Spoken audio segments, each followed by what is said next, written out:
Yes, hello guys, hello മക്കളെ, hi hi hi hi hi hi hi. Yes, okay. അപ്പോൾ ഞാൻ ഇന്നിവിടെ വന്നിരിക്കുന്നത് ഒരു ചാപ്റ്റർ ഒന്ന് കംപ്ലീറ്റ് ചെയ്ത് നിങ്ങളെ പഠിപ്പിക്കാനാണ്. ഓക്കെ, ഓൾറെഡി ഇപ്പോൾ ഞാൻ എടുക്കാൻ പോകുന്ന ചാപ്റ്ററിന്റെ ഫസ്റ്റ് പാർട്ട് വീഡിയോ ഓൾറെഡി വന്നിട്ടുള്ളതാണ്. അപ്പൊ അതിനുശേഷമുള്ള റിമൈനിങ് പോർഷൻസ് ആണ് ഞാൻ ഇന്ന് ഈ വീഡിയോയിൽ ഡിസ്കസ് ചെയ്യാൻ പോകുന്നത്. ഗായ്സ്, എല്ലാവരും റെഡി അല്ലേ? സെറ്റ് അല്ലേ? അപ്പൊ എല്ലാവരും പവർ ആയിട്ടിരിക്കല്ലേ? ഹാപ്പി അല്ലേ? ഹാപ്പി ആയിട്ടിരിക്കണം, പവർ ആയിട്ടിരിക്കണം. നമ്മുടെ എക്സാമിനേഷൻസ് വരികയാണ്.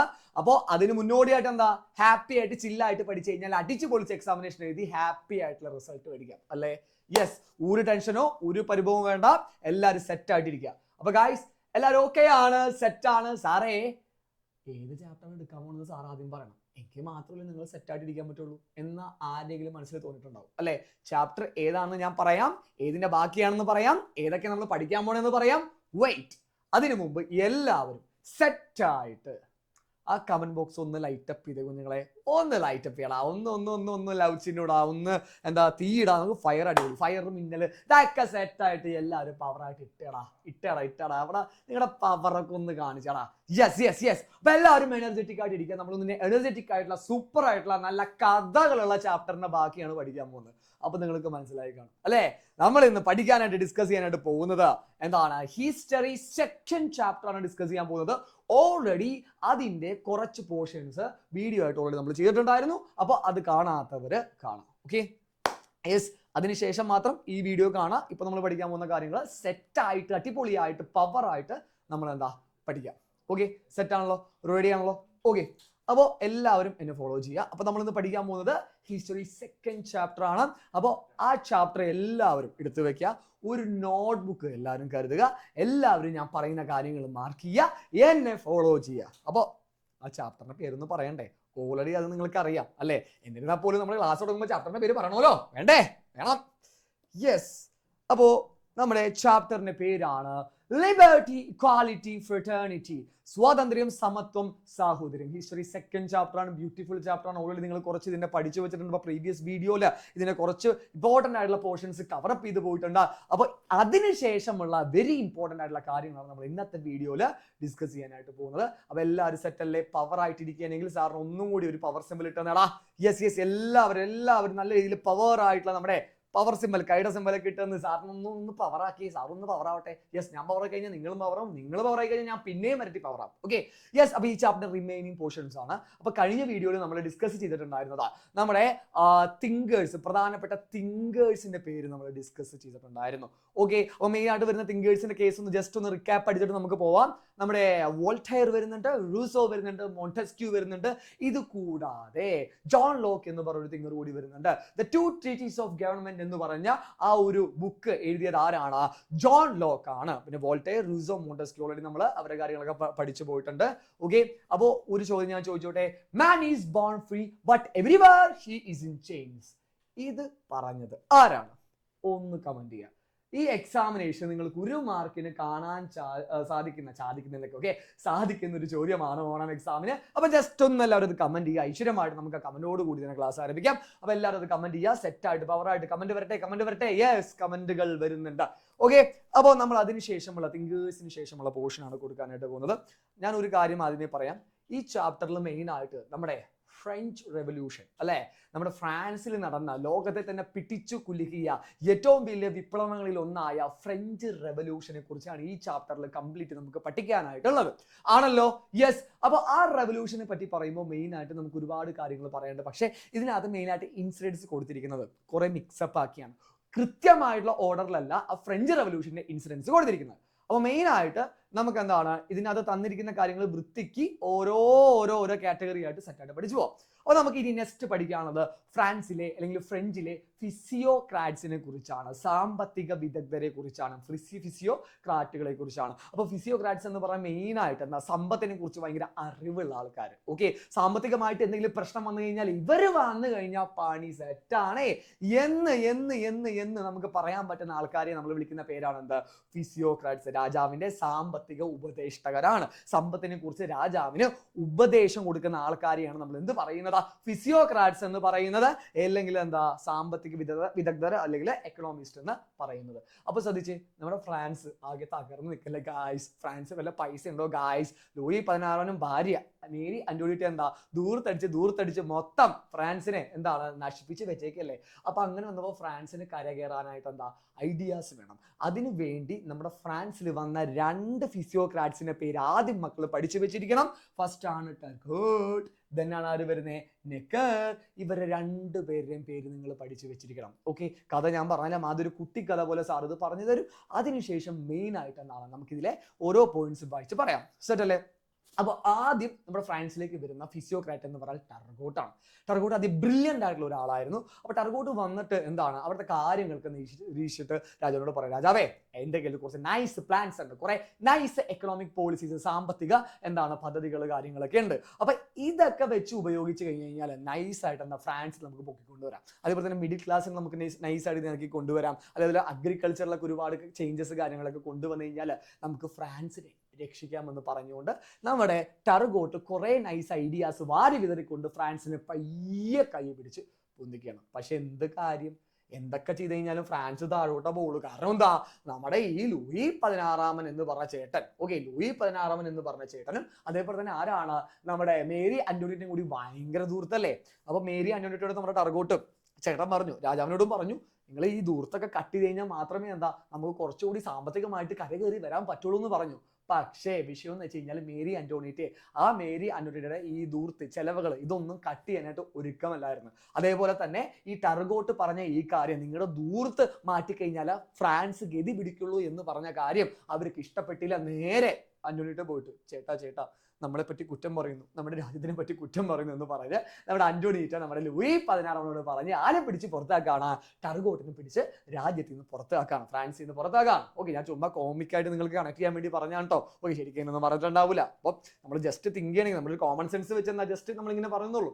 ഓക്കെ, ആ ടർഗോട്ടിന് ശേഷം പ്രധാനമായിട്ട് ആരാ വരുന്നത്, നെക്കർ എന്ന് പറഞ്ഞ ചേട്ടനാ വരുന്നത്. നെക്കർ എന്ന് പറഞ്ഞ 2ാമത്തെ ഫിസിയോക്രാറ്റ്സ് വരികയാണ്. അപ്പൊ നെക്കറും എന്താ സെയിം ഈ ടർഗോട്ടിന്റെ പാത തന്നെയാണ് ഫോളോ ചെയ്തത്. പക്ഷേ നെക്കറിനെയും എന്താണ് കുറച്ച് കഴിഞ്ഞപ്പോൾ രാജാവ് പിടിച്ച് പുറത്താക്കിയെങ്കിൽ എന്താ ഫ്രാൻസ് പിന്നെയും അടിയിലേക്ക് പോയപ്പോൾ നെക്കറിനെ തിരിച്ചു വിളിച്ചെന്നാണ് പറയുന്നത്. അതാണ് ഈ ഫിസിയോക്രാറ്റ്സിന്റെ കാര്യങ്ങൾ നമുക്ക് ഈ ചാപ്റ്ററിൽ പഠിക്കാനുള്ളത്. അപ്പൊ മെയിൻ ആയിട്ട് ഈ ഫിസിയോക്രാറ്റ്സ് എന്താണ് നല്ല രീതിയിൽ അവിടുത്തെ ഫ്രാൻസിലെ ജനങ്ങളെ ഇൻഫ്ലുവൻസ് അല്ലെങ്കിൽ എന്താണ് അവരെ മെയിൻ ആയിട്ട് എന്താണ് സ്വാധീനിച്ചിരുന്നു എന്നാണ് പറയുന്നത്. കാരണം വേറൊന്നുമല്ലടാ, ഈ പറഞ്ഞ ഇവർ ഒരുപാട് നല്ല കാര്യങ്ങൾ ചെയ്യാൻ ശ്രമിച്ചിട്ടുണ്ട്. അവിടുത്തെ ആൾക്കാരെ മെയിൻ ആയിട്ട് എന്താണ് കണക്ട് ചെയ്തുകൊണ്ട് ഒരുപാട് കാര്യങ്ങൾ ചെയ്യാനായിട്ട് ശ്രമിച്ചിട്ടുണ്ട്. അപ്പോൾ ഈ പറഞ്ഞ ഫിസിയോക്രാറ്റ്സിന് എന്താണ് എല്ലാവർക്കും ഭയങ്കര കാര്യമായിരുന്നു. ഓക്കെ, അപ്പൊ അറിയാലോ, അപ്പൊ അങ്ങനെ കാര്യം ഉണ്ടെങ്കിൽ എന്താണ് അവർ അടിപൊളിയായിരിക്കുള്ളൂ അല്ലെ. അപ്പൊ അത്രയും നല്ല ആൾക്കാരായിരിക്കുള്ളൂ ജനങ്ങൾക്ക് കാര്യം വരുന്നെങ്കിൽ അല്ലേ.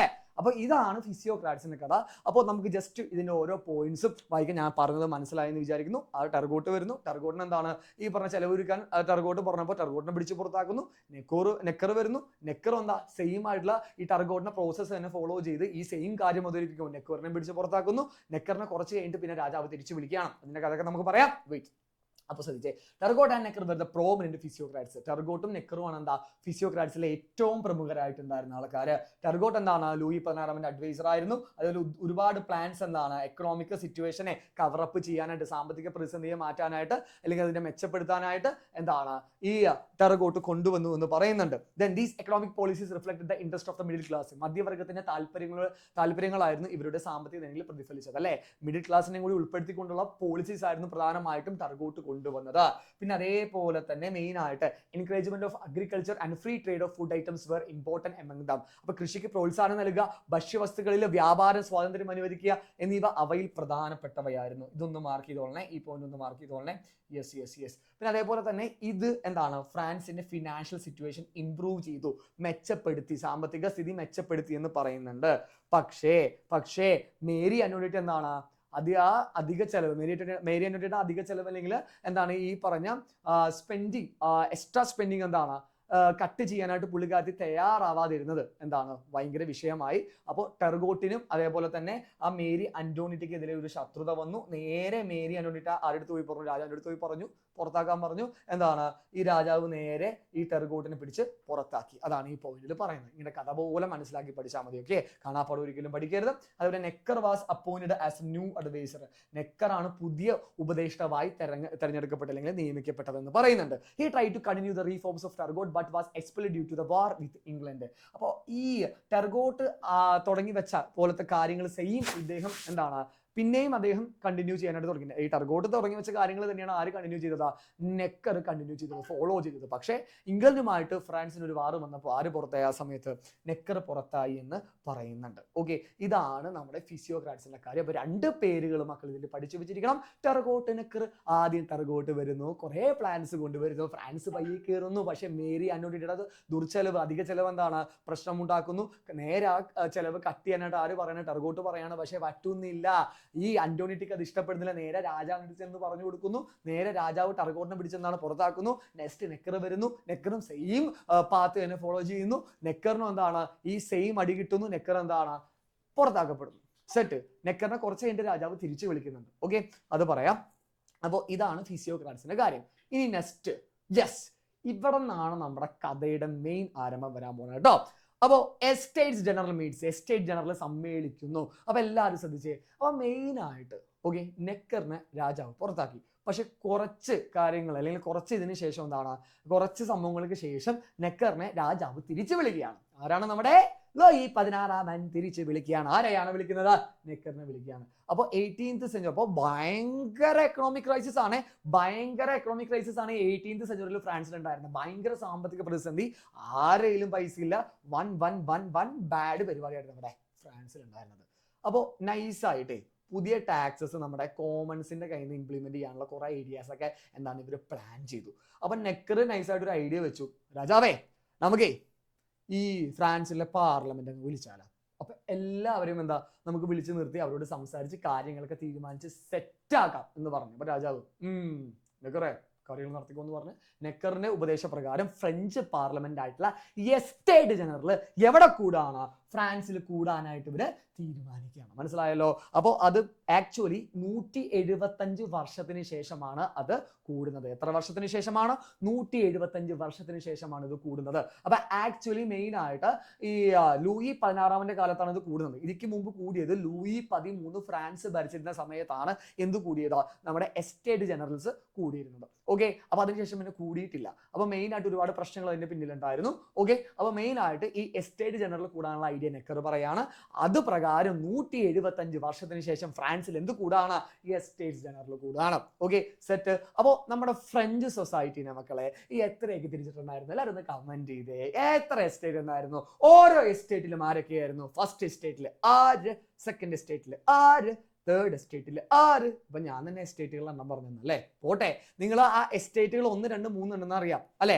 അപ്പൊ അതിനകത്ത് ഓരോ എസ്റ്റേറ്റിലും ആരൊക്കെ വരുന്നു എന്ന് നിങ്ങൾ പറഞ്ഞ് എനിക്കൊന്ന് കമന്റ് ചെയ്ത് ഞാനൊന്ന് കാണട്ടെ, കണ്ടൊന്ന് ഞാൻ കുളിരട്ടെ. എല്ലാവരും സെറ്റായിട്ട് വേഗം കമന്റ് ചെയ്യൂ. നിങ്ങൾ ഓൾറെഡി പഠിച്ചിട്ടുള്ള കാര്യമാണ്. Okay, yes. അപ്പോ ഫ്രഞ്ച് എസ്റ്റേറ്റിൽ എന്താണ്? ഫ്രഞ്ച് എസ്റ്റേറ്റ്, ഫ്രഞ്ച് സൊസൈറ്റിയിൽ 3 സൊസൈറ്റിയിൽ 3 എസ്റ്റേറ്റുകൾ ഉണ്ടായിരുന്നു. ഓക്കെ, 3 എസ്റ്റേറ്റ്സ് ഉണ്ടായിരുന്നു. ഓക്കെ, അപ്പോൾ മെയിൻ ആയിട്ട് എന്താണ് ഇവർ 3 പേര്, അതായത് ഈ എസ്റ്റേറ്റ് ജനറൽ കൂടാനായിട്ട് തീരുമാനിച്ചപ്പോൾ ഇവർ 3 പേരെയും സെപ്പറേറ്റ് ആയിട്ടുള്ള ഹാളിലാണ് വിളിച്ചു ചേർത്തത്. ഓക്കെ, അപ്പോൾ ഈ ഫ്രഞ്ച് എസ്റ്റേറ്റിൽ ഫ്രഞ്ച് സൊസൈറ്റിയിൽ 3 എസ്റ്റേറ്റുകൾ ഉണ്ടായിരുന്നു. അതേപോലെ തന്നെ ഈ എസ്റ്റേറ്റ് ജനറലും എത്ര എസ്റ്റേറ്റ് ഉണ്ടായിരുന്നു? 3 എസ്റ്റേറ്റുകൾ ഉണ്ടായിരുന്നു. മനസ്സിലായല്ലോ? അപ്പൊ ഈ 3 എസ്റ്റേറ്റുകളെയും ഇവർ വിളിച്ച് സെപ്പറേറ്റ് ആയിട്ടുള്ള ഹാളിലാണ് എന്താണ് മീറ്റിംഗ് അറേഞ്ച് ചെയ്തതെന്നാണ് പറയുന്നത്. ഓക്കെ, അപ്പോൾ മെയിൻ ആയിട്ട് ഈ 3 എസ്റ്റേറ്റുകൾ എസ്റ്റേറ്റ് ജനറലുകൾ ഉണ്ടായി എന്ന് പറയുമ്പോൾ അതിനൊരു എണ്ണമുണ്ട്. മെമ്പേഴ്സിന് ഒരു എണ്ണമുണ്ട്. എല്ലാവരും അല്ല, എല്ലാ ജനങ്ങൾക്കും വരാൻ പറ്റില്ലല്ലോ. മെമ്പേഴ്സിന് ഒരു എണ്ണമുണ്ട്. ആ എണ്ണം അല്ലെങ്കിൽ അത്രയും ആൾക്കാരാണ് എവിടെ ഉണ്ടായിരുന്നത്? നമ്മുടെ എസ്റ്റേറ്റ് ജനറൽ പങ്കെടുത്തിരുന്നത്. ഓരോ എസ്റ്റേറ്റിനെ റെപ്രസെന്റ് ചെയ്തുകൊണ്ട് ഇത്രയും പർട്ടിക്കുലർ ആയിട്ടുള്ള ആൾക്കാരാണ് അവിടെ എസ്റ്റേറ്റ് ജനറൽ പങ്കെടുത്തിരുന്നത് എന്നാണ് പറയുന്നത്. അപ്പോൾ ഫ്രഞ്ച് സൊസൈറ്റിനെ പോലെ തന്നെ 3 എസ്റ്റേറ്റ് എവിടെ ഉണ്ടായിരുന്നു? നമ്മുടെ ഈ എസ്റ്റേറ്റ് ജനറൽസിൽ ഉണ്ടായിരുന്നു എന്നാണ് പറയുന്നത്. ഓക്കെ, അപ്പോൾ അവർ സെപ്പറേറ്റ് ആയിട്ടുള്ള ഹാളുകളിലാണ് കൂടിയിരുന്നത്. ഓക്കെ, അപ്പോൾ അതിനകത്ത് ക്ലർജിയിൽ എത്ര ആൾക്കാരുണ്ടായിരുന്നു? നിങ്ങൾ ഈ എണ്ണങ്ങൾ മാത്രം പഠിക്കുക. ക്ലർജിയിൽ 285 പേര് ക്ലർജിയിൽ ഉണ്ടായിരുന്നു. ഓക്കെ, അതേപോലെ തന്നെ മെയിൻ ആയിട്ട് നോബിലിറ്റിയിൽ ഉണ്ടായിരുന്ന ആൾക്കാർ എന്ന് പറഞ്ഞു കഴിഞ്ഞാൽ എന്താ 308 മെമ്പേഴ്സ് ആണ് നോബിലിറ്റിയിൽ ഉണ്ടായിരുന്നത്. ദെൻ കോമൺസിൽ എത്ര പേരുണ്ടായിരുന്നു? 621 പേര് കോമൺസിൽ ഉണ്ടായിരുന്നു. ഓക്കെ, പിന്നെ അതേപോലെ തന്നെ ഫസ്റ്റ് എസ്റ്റേറ്റിന്റെ സെക്കൻഡ് എസ്റ്റേറ്റിന്റെ മെമ്പർഷിപ്പ് എന്ന് പറഞ്ഞാൽ ഇൻഹെറിറ്റൻസ് ആയിരുന്നു. എന്ന് പറഞ്ഞു കഴിഞ്ഞാൽ പരമ്പരാഗതമായി അച്ഛൻ വഴി കൈമാറി കിട്ടിയ മെമ്പർഷിപ്പ് ആയിരുന്നു ഇവർക്ക് ഉണ്ടായിരുന്നത്. പക്ഷേ തേർഡ് എസ്റ്റേറ്റിലെ മെമ്പേഴ്സിന് എന്താണ് ജനങ്ങൾ തെരഞ്ഞെടുത്തതാണ്, അല്ലെങ്കിൽ അവർ തെരഞ്ഞെടുക്കപ്പെട്ട ആൾക്കാരായിരുന്നു എന്നാണ് പറയുന്നത്. ഓക്കെ, അപ്പൊ മെയിൻ ആയിട്ട് ഇവിടെ എസ്റ്റേറ്റ് ജനറൽ ഓരോ ഹാളിലും കൂടാണ് മെയിൻ ആയിട്ട്. അപ്പോൾ ഓരോ എസ്റ്റേറ്റിനും ഓരോ വോട്ടാണ് ഉണ്ടായിരുന്നത്. അപ്പൊ എന്തെങ്കിലും ഒരു കാര്യം അവിടെ തീരുമാനിക്കുകയാണെങ്കിൽ എന്താ, ഓരോ എസ്റ്റേറ്റിനും ഓരോ വോട്ട്, അതായത് ഫസ്റ്റ് എസ്റ്റേറ്റിന് ഒരു വോട്ട്, സെക്കൻഡിന് ഒരു വോട്ട്, തേർഡിന് ഒരു വോട്ട്, അങ്ങനെയാണ് കാര്യങ്ങൾ പോരുന്നത്. ഇത് നടപടിയാണോ ഗൈസ്? ഇത് റെഡി ആവുന്ന കാര്യമാണോ? ഓരോ എസ്റ്റേറ്റിനും ഓരോ വോട്ട്. ഈ 308, 621, 785 ആൾക്കാർ ഓരോ എസ്റ്റേറ്റിൽ വെച്ച് ഉണ്ടാവുമ്പോൾ എല്ലാവർക്കും വോട്ടിങ് കൊടുക്കണ്ടേ? പക്ഷെ ഇവിടെ കൊടുത്തിരുന്നില്ല. ഓക്കെ, അതായത് മെയിൻ ആയിട്ട് ഒരു കാര്യം ഇവിടെ എസ്റ്റേറ്റ് ജനറൽ പറഞ്ഞു കഴിഞ്ഞാൽ ഈ പറഞ്ഞ ക്ലർജിക്കാർ, നോബിൾസുകാർ, ഇവരുടെ വോട്ട് വന്നതിനെ തന്നെ ആർക്കാണ്? മെജോറിറ്റി രാജാവിന് തന്നെ പോകും. രാജാവിന്റെ ആൾക്കാരാണല്ലോ ഇവര്. അപ്പൊ മെജോറിറ്റി എന്താണ്? ഈ ക്ലർജിക്കാരും നോബിൾസുകാരും അബി ടീംസ് ആയ കാരണം അവർക്ക് മെജോറിറ്റി പോകും. അവർ പറയുന്ന കാര്യങ്ങളാണ് എന്താ തീരുമാനിക്കുള്ളൂ. അപ്പൊ കോമൺസിന് ഇവിടെ വിലയില്ലാണ്ടായി. അപ്പൊ കോമൺസ് ഒരു കാര്യം എന്താണ് പറഞ്ഞു, മെയിൻ ആയിട്ട് ഓരോ എസ്റ്റേറ്റിനും ഓരോ വോട്ടെന്ന് ഉള്ള പരിപാടി അവിടെ ഉണ്ടായിരുന്നു. അപ്പോൾ ഫസ്റ്റ് 2 ഹൗസസ് എന്നാണ് അതിനെ സപ്പോർട്ട് ചെയ്തിരുന്നു, ക്ലർജിക്കാരും നോബിളുകാരും. അപ്പോൾ തേർഡ് എസ്റ്റേറ്റ് ആയിട്ടുള്ള കോമൺസ് എന്നാണ് പറ്റൂല എന്ന് പറഞ്ഞു. നമ്മൾ ഇത്ര ആൾക്കാരില്ലേ, എല്ലാവർക്കും ഓരോ വോട്ട് വെച്ച് വേണമെന്ന് എന്താണ് പറഞ്ഞു. ഓക്കെ, അത് മാത്രമല്ല അവരവരുടെ പ്രശ്നങ്ങൾ ചൂണ്ടിക്കാണിക്കാനും വേണ്ടിയിട്ടാണ് എത്തിയിരുന്നത്. പക്ഷെ രാജാവ് എന്താണ്, ഇതൊന്നും ചെവി കേൾക്കാനും നിന്നില്ല. രാജാവ് ഈ പ്രോബ്ലംസ് സോൾവ് ചെയ്യാനും നിന്നില്ല എന്നാണ് പറയുന്നത്. അപ്പൊ അതിന് പ്രകാരമായിട്ട് എന്താണ് മെയിൻ ആയിട്ട് രാജാവിന് ഈ പാർലമെന്ററി സിസ്റ്റത്തിനെ കുറിച്ച് ഒരു അറിവോ വിവരമോ ഉണ്ടായില്ല എന്നാണ് പറയുന്നത്. അതുകൊണ്ടാണ് ചെവി കേൾക്കാനായിട്ട് നിൽക്കാത്തത്. അത് മാത്രമല്ല കോമൺസ് പറഞ്ഞ പ്രകാരം ഓരോ ആൾക്കാർക്കും ഓരോ വോട്ട് എന്ന് പറഞ്ഞ പരിപാടി രാജാവ് അവിടെ തള്ളിക്കളഞ്ഞു. ഓക്കെ, ഓരോ സ്റ്റേറ്റിനും ഓരോ വോട്ട് മതി എന്നുള്ള പരിപാടി തന്നെ രാജാവ് ഉറച്ചു നിന്നു. ഓക്കെ, അപ്പൊ കോമൺസ് ഒരുപാട് കാര്യങ്ങൾ പറഞ്ഞപ്പോൾ രാജാവ് പറഞ്ഞു, എവിടെ ഇറങ്ങിപ്പോക്കോ, ഇവിടെ നിൽക്കണ്ട.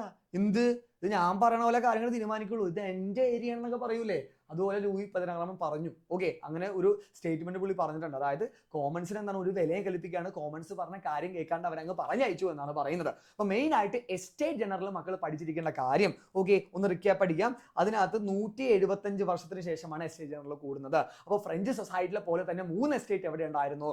നമ്മുടെ ഈ പറഞ്ഞ എസ്റ്റേറ്റ് ജനറൽ ഉണ്ടായിരുന്നു എന്നാണ് പറയുന്നത്. അപ്പൊ അവർ 3 പേരും കൂടിയപ്പോൾ സെപ്പറേറ്റ് ഹാളിലാണ് കൂടിയതെന്ന് പറയുന്നുണ്ട്.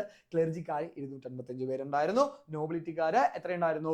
308 പേരുണ്ടായിരുന്നു, കോമൺസ് 621 പേരുണ്ടായിരുന്നു. ഫസ്റ്റ് എസ്റ്റേറ്റിനും സെക്കൻഡ് എസ്റ്റേറ്റിനും ഇൻഹെറിറ്റൻസ് പരമ്പരാഗതമായിട്ടാണ് പരിപാടി കിട്ടിയത്, അല്ലെങ്കിൽ ഇനംഗത്വം കിട്ടിയത്. പക്ഷേ നമ്മുടെ തേർഡ് എസ്റ്റേറ്റ് തെരഞ്ഞെടുക്കപ്പെട്ടവരായിരുന്നു. അപ്പോൾ ഓരോ എസ്റ്റേറ്റിനും ഓരോ വോട്ട് മതി എന്നുള്ളൊരു പരിപാടി അവിടെ ഉണ്ടായിരുന്നു. അപ്പോൾ ഫസ്റ്റ് 2 ഹൗസസ് ക്ലർജി, നോബിൾ അതിനെ സപ്പോർട്ട് ചെയ്തു. പക്ഷേ തേർഡ് എസ്റ്റേറ്റ് പറഞ്ഞു പറ്റില്ല, എല്ലാവർക്കും ഓരോ വോട്ട് വേണം. പിന്നെ അത് മാത്രമല്ല അവർ ഒരുപാട് പ്രശ്നങ്ങൾ പറഞ്ഞു. കാരണം എന്ന് വെച്ചാൽ എന്താണെന്നറിയോ, ഈ പറഞ്ഞ ക്ലർജിനെയും നോബിൾസിനെയും കൂട്ടിക്കഴിഞ്ഞ് കഴിഞ്ഞാൽ നമ്മുടെ ഈ കോമൺസിനൊപ്പം എത്തൂല അല്ലെ. അപ്പോൾ ഇവിടെ ഓരോ ആൾക്കാർക്ക് ഓരോ വോട്ട് വെച്ച് കഴിഞ്ഞാൽ ആരാ ജയിക്കുള്ളൂ? കോമൺസാ ജയിക്കുള്ളൂ. അപ്പൊ അതിന് നൈസായിട്ട് ഈ ക്ലർജിക്കാരും നോബിൾസാരും രാജാവിന്റെ പുറകെ കിടന്ന് പറഞ്ഞിട്ടാണ് ഈ പറഞ്ഞ ഒരാൾക്ക് ഒരു എസ്റ്റേറ്റിന് ഒരു വോട്ട്, ഒരാൾക്കല്ല ഒരു എസ്റ്റേറ്റിന് ഒരു വോട്ട് എന്ന് പറഞ്ഞ സിസ്റ്റത്തിൽ മുമ്പോട്ട് പോയിരുന്നത്. മനസ്സിലായില്ലേ? അപ്പോൾ കോമൺസ് അത് പറ്റില്ല എന്ന് പറഞ്ഞപ്പോൾ എന്താണ്, രാജാവിന് ഇഷ്ടപ്പെട്ടില്ല. ഓക്കെ, രാജാവ് ഇവരുടെ പ്രശ്നങ്ങൾക്ക് ഒരു ചെവിയും കൊടുത്തില്ല, പരിഹാരങ്ങളും എന്താണ് തേടാനായിട്ട് പോയില്ല, അല്ലെങ്കിൽ നിർദ്ദേശിക്കാനായിട്ട് പോയില്ല. രാജാവിന് പാർലമെന്റിനെ കുറിച്ച് ഒരു അറിവും ഉണ്ടായിരുന്നില്ല. രാജാവ് ഇറങ്ങിപ്പോടാ കോമൺസേ, നിങ്ങൾ ആരാടാ എന്ന് ചോദിച്ചുകൊണ്ട് അവരങ്ങ് ഇറക്കി വിട്ടു. ഓക്കെ, ഇതാണ് എസ്റ്റേറ്റ് ജനറൽ കൂടാൻ പോയപ്പോൾ നടന്നത്. എസ്റ്റേറ്റ് ജനറൽ മര്യാദക്ക് അവിടെ കൂടാനായിട്ട് അവർക്ക് പറ്റിയില്ല എന്നാണ് പറയുന്നത്. ദെൻ നെക്സ്റ്റ് ഈ തേർഡ് എസ്റ്റേറ്റ് എന്നാണ് എസ്റ്റേറ്റ് ജനറൽ കൂടുന്ന സ്ഥലത്ത് നിന്ന് ഇറങ്ങാണ്. ഓക്കെ, അവര് പറയാണ് ഇനി മുതൽ ഫ്രാൻസിലെ നാഷണൽ അസംബ്ലി, ദേശീയ സഭ ആരാണ്? ഞങ്ങളാണ് ഇനി ഫ്രാൻസിലെ കാര്യങ്ങൾ തീരുമാനിക്കുള്ളൂ, ഞങ്ങളാണ് ടോപ്പ് എന്ന് ആര് പറയാണ്? ഈ ടീംസ് പറയാണ്. ഓക്കെ, അങ്ങനെ അവർ മെയിൻ ആയിട്ട് എന്താണ്, ഇവരാണ് ഈ പറഞ്ഞ നാഷണൽ അസംബ്ലി എന്ന് അവര് പ്രഖ്യാപിക്കുകയാണ്. ഓക്കെ, അപ്പൊ 3 പേരും കൂടി ഒരുമിച്ച് മീറ്റിംഗ് കൂടാന്നുള്ള കേസൊക്കെ ഇവരവിടെ പറഞ്ഞിട്ടുണ്ടായിരുന്നു. ഓക്കെ, പക്ഷെ എന്താണ്, നടപടിയായില്ല. അപ്പൊ അത് പ്രകാരം ജൂൺ 17 1789 ഇവരെന്ത് പറയുന്നത്, ഇവരാണ് നാഷണൽ അസംബ്ലി എന്ന് പറയുന്നത്. മനസ്സിലായല്ലോ? അപ്പൊ ഇനി ഫ്രാൻസിലെ നാഷണൽ അസംബ്ലി ആരാണ്? നമ്മുടെ തേർഡ് എസ്റ്റേറ്റ് ആയിട്ടുള്ള കോമൺസ് ആണ്. അവരാണ് ഫ്രാൻസിലെ ദേശീയ സഭ എന്ന് പറയുന്നത്. അവരെന്നാ അത് പറഞ്ഞത്? ജൂൺ 17 1789 എന്നാണ് ആ ഡേറ്റ് വരുന്നത്. അതെല്ലാവരും നോട്ട് ചെയ്ത് വെക്കാം. അപ്പൊ ആരാണ് നാഷണൽ അസംബ്ലി എന്ന് പറഞ്ഞത്? തേർഡ് എസ്റ്റേറ്റ് ആണ്. അവരാണ് സ്വന്തമായിട്ട് നാഷണൽ അസംബ്ലി, ദേശീയ സഭ എന്ന് അവർ പ്രഖ്യാപിച്ചത്. ഇതെല്ലാ കാര്യങ്ങളും മാർക്ക് ചെയ്യുക. ഞാൻ നേരത്തെ മാർക്ക് ചെയ്ത കാര്യങ്ങൾ നിങ്ങൾ നോട്ട് ചെയ്തു എന്ന് വിചാരിക്കുകയാണ്. ആ എസ്റ്റേറ്റ് ജനറൽ, ആ പറഞ്ഞ എസ്റ്റേറ്റ്സിന്റെ എല്ലാ കാര്യങ്ങളും നിങ്ങൾ മാർക്ക് ചെയ്ത് വെക്കാം. സെറ്റ്. അപ്പൊ ഇവരാണ് തേർഡ് എസ്റ്റേറ്റ് ആണ് ഇപ്പൊ ഫ്രഞ്ചിലെ നാഷണൽ അസംബ്ലി. ഓക്കെ, അപ്പൊ ഇവർ നൈസായിട്ട് ഇതിന് പിന്നിൽ ഒരു കഥയുണ്ട്. ഇവർ 17 ജൂണിനാണ് ഇവരിത് പ്രഖ്യാപിക്കുന്നത്. അപ്പൊ ഇവർ പറയാണ്, ഞങ്ങൾ ഇന്നേക്ക് 3-ാം ദിവസം എന്താ തിരിച്ച് ഫ്രാൻസിലേക്ക് വരും. വന്നിട്ട് എന്താ, നമുക്ക് എല്ലാവരും കൂടി ഒരുമിച്ചിരുന്ന് എസ്റ്റേറ്റ് ജനറൽ കൂടണം എന്ന് പറഞ്ഞിട്ട് ഇവർ ഇറങ്ങാണ്. കാരണം എന്താണെന്നറിയോ? ഇവരാണ് നാഷണൽ അസംബ്ലി എന്ന് പറഞ്ഞത് ആ ഫ്രാൻസിൽ മൊത്തം അറിയിക്കണമായിരുന്നു. ഇന്നത്തെ കൂട്ട് വാട്സപ്പ് ഉണ്ടാ, ഫേസ്ബുക്ക് ഉണ്ടാ, ഇൻസ്റ്റാഗ്രാം ഉണ്ടോ? ബട്ടി ഞങ്ങള് നാഷണൽ അസംബ്ലി ആയിട്ടോ ഒന്ന് പറയാനുള്ള പരിപാടി ഉണ്ടോ? ഇല്ല. അപ്പൊ അതിന് പകരം എന്താണ്, എല്ലാവരും അറിയിക്കാനായിട്ടാണ് ഇവർ 2 ദിവസം ഗ്യാപ്പ് എടുത്തത്. അങ്ങനെ 3-ാം ദിവസം ഓക്കെ ജൂൺ 20 ഇവരെല്ലാവരും കൂടി കുളിച്ച് റെഡിയായി സെറ്റായിട്ട് വരികയാണ്. അപ്പൊ ലൂയി 16 എന്ത് ചെയ്തു? അവിടെ ആ മീറ്റിംഗ് കൂടുന്ന ഹാള് അടച്ച് അതിന്റെ ഫ്രണ്ടിൽ ആരെ വെച്ചു? മിലിറ്ററി പട്ടാളത്തിനെ വെച്ചു എന്നാണ് പറയുന്നത്. ഓക്കെ, ഇവള് കുളിച്ച് റെഡിയായി സെറ്റായി വന്നപ്പോ എന്താ, അവിടെ ഈ പറഞ്ഞ ഹോളിന്റെ ഫ്രണ്ടിൽ ഹോളൊക്കെ അടച്ചിട്ട് പട്ടാളം അവിടെ ഇങ്ങനെ നിൽക്കുകയാണ്. ഓക്കെ, അപ്പൊ മെയിൻ ആയിട്ട് എന്താണ്, ജൂൺ 20 ഈ സംഭവം നടക്കുന്നത്. അപ്പോ ഈ പറഞ്ഞ നാഷണൽ അസംബ്ലിനെ ലീഡ് ചെയ്തിരുന്ന ആൾക്കാർ എന്ന് പറഞ്ഞു കഴിഞ്ഞാല് ജീൻ സിൽവിയാൻ ബെയ്ലി, മലയാളത്തിലെ റാങ് സിൽവിയാൻ ബെയ്ലി എന്ന് പറയും. പിന്നെ അബേ സിയസ്, ഓക്കെ, അതേപോലെ മിറാബോ, ഈ പറഞ്ഞ ടീംസ് ആണ് ഇത് ലീഡ് ചെയ്തിരുന്നത്. ഓക്കെ, ഇവർ നേരെ എന്ത് ചെയ്തു? തൊട്ടടുത്തുള്ള ടെന്നീസ് കോർട്ടിൽ പോയിട്ട് ടെന്നീസ് കളിക്കാനല്ല പോയത്. അവിടെ പോയിട്ട് അവർ പറയാണ്, ഇനി ഫ്രാൻസിന് ഒരു കോൺസ്റ്റിറ്റ്യൂഷൻ, പുതിയ കോൺസ്റ്റിറ്റ്യൂഷൻ ഉണ്ടാവാണ്ട് ഞങ്ങൾ ആരും പിരിയില്ല എന്ന് പറയാണ്. ഓക്കെ, അങ്ങനെ അവർ ആ ടെന്നീസ് കോർട്ടിൽ വെച്ച് എടുത്ത ഈ ഒരു പ്രതിജ്ഞ, പ്ലെഡ്ജ്, ഇതിനെ വിളിച്ച പേരാണ് ടെന്നീസ് കോർട്ട് ഓത്ത്. എന്തോത്താണ്? ടെന്നീസ് കോർട്ട് ഓത്ത്. അപ്പോ ഇത് മെയിൻ ആയിട്ടുള്ള ഒരു സംഭവമാണ്. വെരി ഇമ്പോർട്ടന്റ് ആണ്. പഠിച്ചു വെക്കുക, സ്റ്റാർ ഇട്ട് വെക്കുക. ഇത് ഇതിന്റെ ലീഡേഴ്സിന്റെ പേര്, ഡേറ്റ് ഒക്കെ സെറ്റ് ആയിട്ട് പഠിച്ചു വെക്കുക. അപ്പോൾ ഫ്രാൻസിൽ ഈ എസ്റ്റേറ്റ് ജനറൽ അവിടെ നിന്ന് പിരിഞ്ഞിട്ട് ആര് ഇറങ്ങാണ്? നമ്മുടെ തേർഡ് എസ്റ്റേറ്റ് ഇറങ്ങിയിട്ട് അവരാണ് നാഷണൽ അസംബ്ലി എന്ന് ജൂൺ 17 1789 അവർ പ്രഖ്യാപിക്കുകയാണ്. ഓക്കെ, അതിനുശേഷം എന്താ, അവർ പോയി 3-ാം ദിവസം വരുമ്പോൾ ആ ഹാളിൽ മീറ്റിംഗ് കൂടാനായിട്ട് അവർ വരികയാണ്. ഒരുമിച്ച് കൂടാനായിട്ട് പറ്റുള്ളൂ എന്ന് അവർ പറഞ്ഞിട്ടാണ് അവിടെ നിന്ന് ഇറങ്ങുന്നത്. അവർ എന്നിട്ട് 3-ാം ദിവസം വരികയാണ്. അപ്പൊ അവിടെ എന്താണ്, അവിടെ ഈ പറഞ്ഞ ലൂയി 16 എന്താണ്, മിലിറ്ററി ഗാർഡ്സിന് വെച്ചിട്ട് ഇങ്ങനെ നിൽക്കുകയാണ്. മിലിറ്ററി ഗാർഡ്സ് ഒക്കെ ആയിട്ട് മിലിറ്ററി ഗാർഡ്സ് അവിടെ സെറ്റ് ആയിട്ട് നിൽക്കുകയാണ്. ഹോളി കയറാൻ പറ്റുന്നില്ല. നേരെ ഈ ടീംസ് എന്താണ്, നാഷണൽ അസംബ്ലി ആയിട്ടുള്ള ഈ തേർഡ് എസ്റ്റേറ്റ് നേരെ തൊട്ടപ്പുറത്തെ ടെന്നീസ് കോർട്ടിൽ പോവാണ്. അപ്പൊ ഇതിനെ ലീഡ് ചെയ്ത ആൾക്കാർ എന്ന് പറഞ്ഞു കഴിഞ്ഞാൽ ജീൻ സിൽവിയാൻ ബെയ്ലി, അബേ സിയസ്, മിറാബോ. ജൂൺ 20 ഇവർ പോകുന്നത്. അവർ പോയിട്ട് എന്താ, ഫ്രാൻസിന് ഒരു കോൺസ്റ്റിറ്റ്യൂഷൻ ഉണ്ടാക്കാണ്ട് ഞങ്ങൾ, അല്ലെങ്കിൽ ഫ്രാൻസിന് പുതിയൊരു കോൺസ്റ്റിറ്റ്യൂഷൻ ഉണ്ടാവാണ്ട് അല്ലെങ്കിൽ ഉണ്ടാക്കാണ്ട് ഞങ്ങൾ പിരിയില്ല എന്ന് പറഞ്ഞൊരു ഓത്ത് എടുക്കുകയാണ്. അതിനെ വിളിച്ച പേരാണ് ടെന്നീസ് കോർട്ട് ഓത്ത് അല്ലെങ്കിൽ ടെന്നീസ് കോർട്ട് പ്രതിജ്ഞ എന്ന് പറയുന്നത്. Very important. ലീഡേഴ്സിന്റെ പേര് നോട്ട് ചെയ്ത് വെച്ചോ. ജീൻ സിൽവിയാൻ ബെയ്ലി അല്ലെങ്കിൽ റാങ് സിൽവിയാൻ ബെയ്ലി, അബേ സിയസ്, മിറാബോ. ഇതാണ് ലീഡേഴ്സിന്റെ പേര്. നടന്ന വർഷം ജൂൺ 20 1789. ഇറ്റ്സ് വെരി ഇമ്പോർട്ടന്റ് മക്കളെ, ഇമ്പോർട്ടന്റ് മക്കളെ, എല്ലാവരും മാർക്ക് ചെയ്യുക. യെസ്. ഇനി ഇതിനെ പിന്നീട് ഒരു പേരിലും കൂടി എന്താണ് അറിയപ്പെട്ടു, ടെന്നീസ് കോർട്ട് അസംബ്ലി. ഇതെന്താണ്? Tennis court assembly. കണ്ടാ ആൾക്കാരെ, കണ്ടാ നിൽക്കുന്നത് കണ്ടാ? ഞങ്ങൾ ഇനി ഫ്രാൻസിന് പുതിയൊരു കോൺസ്റ്റിറ്റ്യൂഷൻ ഉണ്ടാക്കാണ്ട് പിരിയില്ല. ഇത് സത്യോ സത്യോ സത്യം എന്ന് പറഞ്ഞ നിൽക്കുന്ന കണ്ടാ ആൾക്കാരെ, കണ്ടാ? ഇതാണ് മക്കളെ വിശ്വപ്രഖ്യാതമായിട്ടുള്ള ടെന്നീസ് കോർട്ട് ഓത്ത്. എല്ലാവർക്കും മനസ്സിലായല്ലോ? അപ്പൊ അവർ കോർട്ടിൽ പോയിട്ട് ഇനി ഒരു കോൺസ്റ്റിറ്റ്യൂഷൻ ഉണ്ടാക്കാണ്ട് പിരിയില്ല എന്ന് പറഞ്ഞൊരു പ്രതിജ്ഞ നടത്തി. ഇതാണ് ടെന്നീസ് കോർട്ട് ഓത്ത്.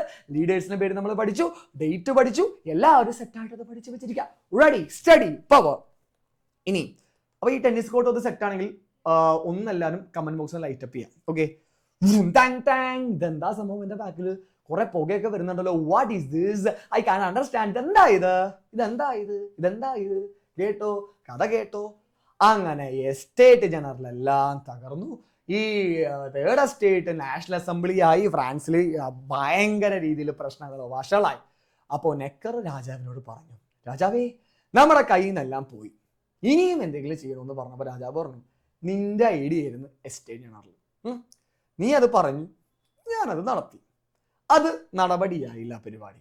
നീ കാരണമാണ് ഇത്രയും പ്രശ്നങ്ങളൊക്കെ സംഭവിച്ചെന്നൊക്കെ പറഞ്ഞ് ഒരുപാട് കാര്യങ്ങളൊക്കെ കാരണം നമ്മുടെ നെക്കറിനെ രാജാവ് എന്താ പിന്നെയും ഫ്രാൻസിൽ നിന്ന് പുറത്താക്കി.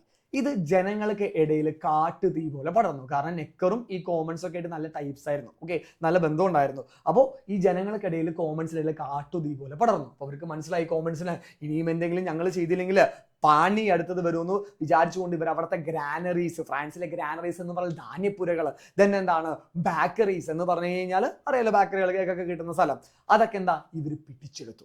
ഓക്കെ, പിടിച്ചെടുത്തിട്ട് ഇനിയും പറ്റില്ല, ഇതല്ല ഇതൊക്കെ മേലെ എന്ന് പറഞ്ഞുകൊണ്ട് നേരെ ഫ്രാൻസിലെ എല്ലാവരും പേടി സ്വപ്നമായിട്ടുള്ള ബാസ്റ്റിൽ കോട്ട തകർക്കാനായിട്ട് ഈ മച്ചാമാരെല്ലാവരും കൂടി പോവാണ്.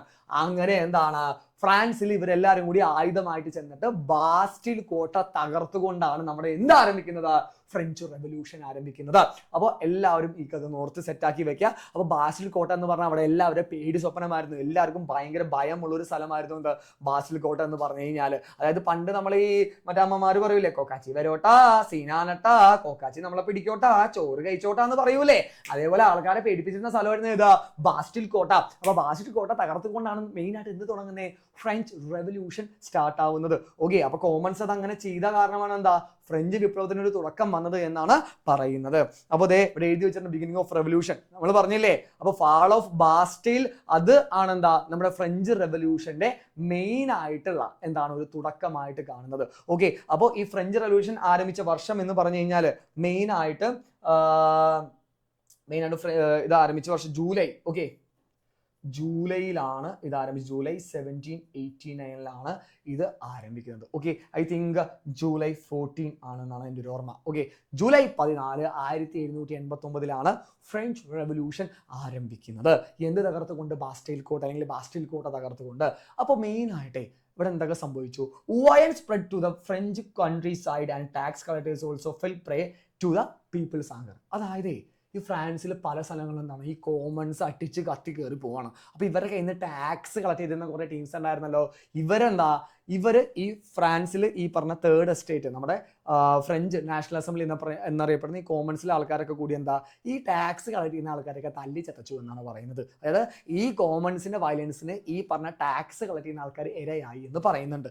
ദെൻ എന്താണ് ലൂയി 16 അല്ലെങ്കിൽ Louis 16 fearing the wrath of the people approved the laws passed by the National Assembly. അതായത് എന്താണ് ലൂയി 16 ഇതൊക്കെ കണ്ട് പേടിച്ച് പണി പാളി.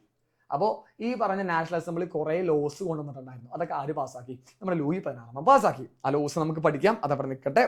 അതൊക്കെ മുമ്പ് ഞാൻ ഈ ഒരു കാര്യം പറഞ്ഞിട്ടുണ്ടായിരുന്നു. ഈ ചാപ്റ്ററിൽ മെയിനായിട്ട് എന്താണ് ഇങ്ങനെ കാര്യങ്ങൾ ഡിസോർഡർ ആയിട്ടാണ് കിടക്കുന്നത്. അപ്പോൾ മെയിനായിട്ട് ഇതേ ലോസ് ഞാൻ ഇപ്പുറത്ത് കൊടുത്തിട്ടുണ്ട്. അപ്പോൾ ലോസിന് മുമ്പ് നമുക്കൊരു കാര്യം കൂടി പറയാനുണ്ട്. സ്ത്രീകളുടെ ഇമ്പോർട്ടൻസ് മെയിനായിട്ട് നമുക്ക് ഇവിടെ പറയാനുണ്ട്. Okay, woman and the French revolution. അതിനുശേഷം നമുക്ക് എന്ത് പറയാം, നമ്മുടെ ഈ പറഞ്ഞ ഫ്രഞ്ച് നാഷണൽ അസംബ്ലി പാസ്സാക്കിയിട്ടുള്ള ലോസ് എന്താണെന്ന് സാറ് പഠിപ്പിച്ച് സെറ്റാക്കി തരാം. ഓക്കെ, അപ്പൊ അതിന് മുമ്പ് നമ്മുടെ വുമൺ ആൻഡ് ഫ്രഞ്ച് റെവല്യൂഷൻ എന്ന് പറഞ്ഞ പരിപാടി നമുക്കൊന്നിവിടെ നോക്കാം. ഓക്കെ, അപ്പോൾ ഇതിനിടയിൽ വരുന്ന ഒരു കോൺസെപ്റ്റ് ആണ്. ഇത് ശരിക്കും ഇങ്ങനെ ഡിസോർഡർ ആയിട്ട് എടുക്കുന്നതാണ്, പക്ഷെ നമുക്ക് പഠിച്ചേ പറ്റുള്ളൂ. അപ്പോൾ ഇതും കൂടി പറഞ്ഞതിന് ശേഷം നമുക്ക് ഫ്രഞ്ച് നാഷണൽ അസംബ്ലി കൊണ്ടുവന്ന ലോസ് എന്നാണ് പഠിക്കാം. ഓക്കെ, അപ്പോൾ ഈ പറഞ്ഞ food shortage and the policies of Louis 16 who did not cooperate with the National Assembly forced women to join the struggle. അപ്പോൾ ഈ നാഷണൽ അസംബ്ലിക്ക് എന്താണ് ഇദ്ദേഹം ഫോഴ്സ്ഫുള്ളി കാര്യങ്ങൾ ചെയ്യാന്ന് പറഞ്ഞു, പക്ഷെ അങ്ങനെ നടപടിയാക്കിയിട്ടുണ്ടായിരുന്നില്ല. ഇദ്ദേഹം എന്താണ് ചെയ്തില്ല ആദ്യം കാര്യങ്ങൾ. അപ്പോൾ ഇങ്ങനെ എന്താണ് ലൂയി 16 ഈ ഒരു വേഷം കെട്ട് കാരണം അവിടെ ഫ്രാൻസിൽ എന്താണ് ഫുഡ് ഷോർട്ടേജ്, ഭക്ഷണമില്ലായ്മ പരിപാടി വന്നു. അതേപോലെ തന്നെ എന്താണ് ഒരുപാട് പ്രശ്നങ്ങൾ ഫ്രാൻസിൽ ഉണ്ടായി. അപ്പോൾ ഭക്ഷണം ഇല്ലാണ്ട് വരുമ്പോൾ എന്താണ് ഏറ്റവും കൂടുതൽ എന്താണ് വിഷമിക്കുന്ന സ്ത്രീകളാണ്. കാരണം സ്ത്രീകൾ അമ്മമാരാണ്. മക്കൾക്ക് ഭക്ഷണം കിട്ടിയില്ലെങ്കിൽ എന്താ ഏറ്റവും കൂടുതൽ വിഷമിക്കുന്ന ആരാണ്, നമ്മുടെ അമ്മമാരാണ് അല്ലെ. എനിക്കോ നിങ്ങൾക്കോ ഭക്ഷണം കിട്ടിയില്ലെങ്കിൽ ആർക്കാർക്ക് സങ്കടം വരിക, അമ്മമാർക്കാണ്. അപ്പൊ സ്ത്രീകൾ എന്ത് ചെയ്തു, തൗസൻഡ്സ് ഓഫ് വുമൻ, അതായത് ആയിരക്കണക്കിന് സ്ത്രീകൾ എന്താണ് പാരീസിലെ വേഴ്സായി പാലസ്, നമ്മുടെ ലൂയി 16 അന്റോണിയറ്റും താമസിക്കുന്ന കൊട്ടാരത്തിന്റെ പേരാണ് വേഴ്സായി പാലസ്, ഇങ്ങടേക്ക് മാർച്ച് നടത്തുകയാണ്. ഓക്കെ, അപ്പോൾ മാർച്ച് നടത്താണ്. ബൂർബൺ കിങ്സ് താമസിക്കുന്ന സ്ഥലമാണ് വേഴ്സായി പാലസ്. അവിടെയാണല്ലോ ലൂയി 16 അന്റോണിയറ്റും താമസിക്കുന്നത്. അങ്ങടേക്ക് മാർച്ച് നടത്താണ്. അവരുടെ കയ്യിൽ എന്തൊക്കെയുണ്ട്, ആയുധം അല്ലെ. അവരുടെ കയ്യിൽ ഒരുപാട് ടൂൾസ് ഉണ്ട്. എന്തൊക്കെയാ, ബ്രൂംസ് എന്ന് പറഞ്ഞാൽ ചൂലുകൾ, സ്വോർഡ്സ് എന്ന് പറഞ്ഞു കഴിഞ്ഞാൽ വാളുകൾ, സ്പിയേഴ്സ് എന്ന് പറഞ്ഞാൽ കുന്തം, ഗൺസ് എന്ന് പറഞ്ഞാൽ തോക്ക് അറിയാലോ, ഇത്രയും കാര്യങ്ങളായിട്ട് സ്ത്രീകൾ 1000-ലധികം സ്ത്രീകൾ നമ്മുടെ പാരീസിലെ വേഴ്സായ പാരീസിലേക്ക് മാർച്ച് ചെയ്യുകയാണ്. ഓക്കെ, അവിടെ ചെന്നിട്ട് കിങ്ങിനെയും ഫാമിലിനെയും ഈ അന്റോണിറ്റേനെയും ഈ ലൂയി 16 പിടിച്ച് നേരെ കൊണ്ടുവരാണ്. ഓക്കെ, നേരെ പിടിച്ചുകൊണ്ട് എന്താ പാരീസിൽ മെയിൻ ഇവരുടെ സ്ഥലത്തേക്ക് കൊണ്ടുവരാണ്. അപ്പോൾ ഇത് കണ്ട് പുള്ളി ശരിക്കും മേടിച്ചിട്ട് പറയാണ്, ഞാൻ നാഷണൽ അസംബ്ലി പറയുന്ന കാര്യങ്ങളെല്ലാം അംഗീകരിച്ച് കൊള്ളാം, ഓക്കെ എന്നെ വെറുതെ വിടുമെന്ന് ആര് പറയാണ്? ലൂയി 16 പറയാണ്. അപ്പോൾ അദ്ദേഹം നാഷണൽ അസംബ്ലി എന്താണ് പറഞ്ഞ കാര്യങ്ങൾ അംഗീകരിച്ചു കൊള്ളാം, ഒരു റിസർവേഷൻ, അതായത് ഒരു കാര്യങ്ങൾ കൂടാതെ, ഒരു റിസർവേഷൻ അല്ലെങ്കിൽ അദ്ദേഹത്തിന്റെ ഒരു പരിപാടി അല്ലെങ്കിൽ ബാക്കി ഒരു കാര്യങ്ങളും കൂടാതെ, മറ്റൊരു റിസർവേഷൻസും കൂടാതെ മെയിൻ ആയിട്ട് ഇദ്ദേഹം പറയുന്ന അല്ലെങ്കിൽ ഈ നാഷണൽ അസംബ്ലി പറയുന്ന കാര്യങ്ങൾ മെയിൻ ആയിട്ട് അംഗീകരിച്ചുള്ള ആര് പറയാണ്? ലൂയി 16 പറയാം. മനസ്സിലായല്ലോ? അപ്പൊ ഇത് ഇവിടെ നിൽക്കട്ടെ. ഇത് മെയിൻ ആയിട്ട് ഈ വുമൻസ് എന്താണ് ഈ പറഞ്ഞ തെരുവിൽ കൂടെ മാർച്ച് ചെയ്ത് നമ്മുടെ വേഴ്സായ പാലസിൽ പോയി ലൂയി 16 പിടിച്ചൊരു കഥയാണ്. ഇത് കൂടാതെ മെയിൻ ആയിട്ട് വുമൻസിന്റെ റൈറ്റ്സിന് വേണ്ടി ഫ്രഞ്ച് റെവല്യൂഷൻ സമയത്ത് സംസാരിച്ച 2 ആൾക്കാരുണ്ട്. അതിൽ ഫസ്റ്റ് ആളുടെ പേരാണ് ഒളിമ്പിയ ഡി ഗൂഷ്. ആരാണ്?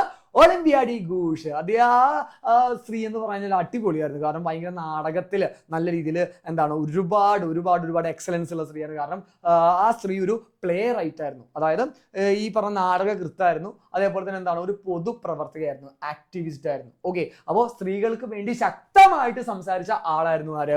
Olympe de Gouges. അതേപോലെ തന്നെ മെയിൻ ആയിട്ട് ആ ഒളിമ്പിയ ഡി ഗൂഷ് ഒരു ബുക്ക് എഴുതിയിട്ടുണ്ട്. ആ ബുക്കിന്റെ പേര് പഠിക്കണം. Declaration of the rights of the woman and of the female citizen. She demanded that woman should have the same rights as men. സ്ത്രീ പൗരരുടെയും അവകാശ പ്രഖ്യാപനം എന്ന പ്രസിദ്ധ ഗ്രന്ഥത്തിൽ പുരുഷന്മാർക്ക് ലഭിച്ച അവകാശങ്ങൾ സ്ത്രീകൾക്കും ലഭിക്കണമെന്ന് അവർ ആവശ്യപ്പെട്ടു.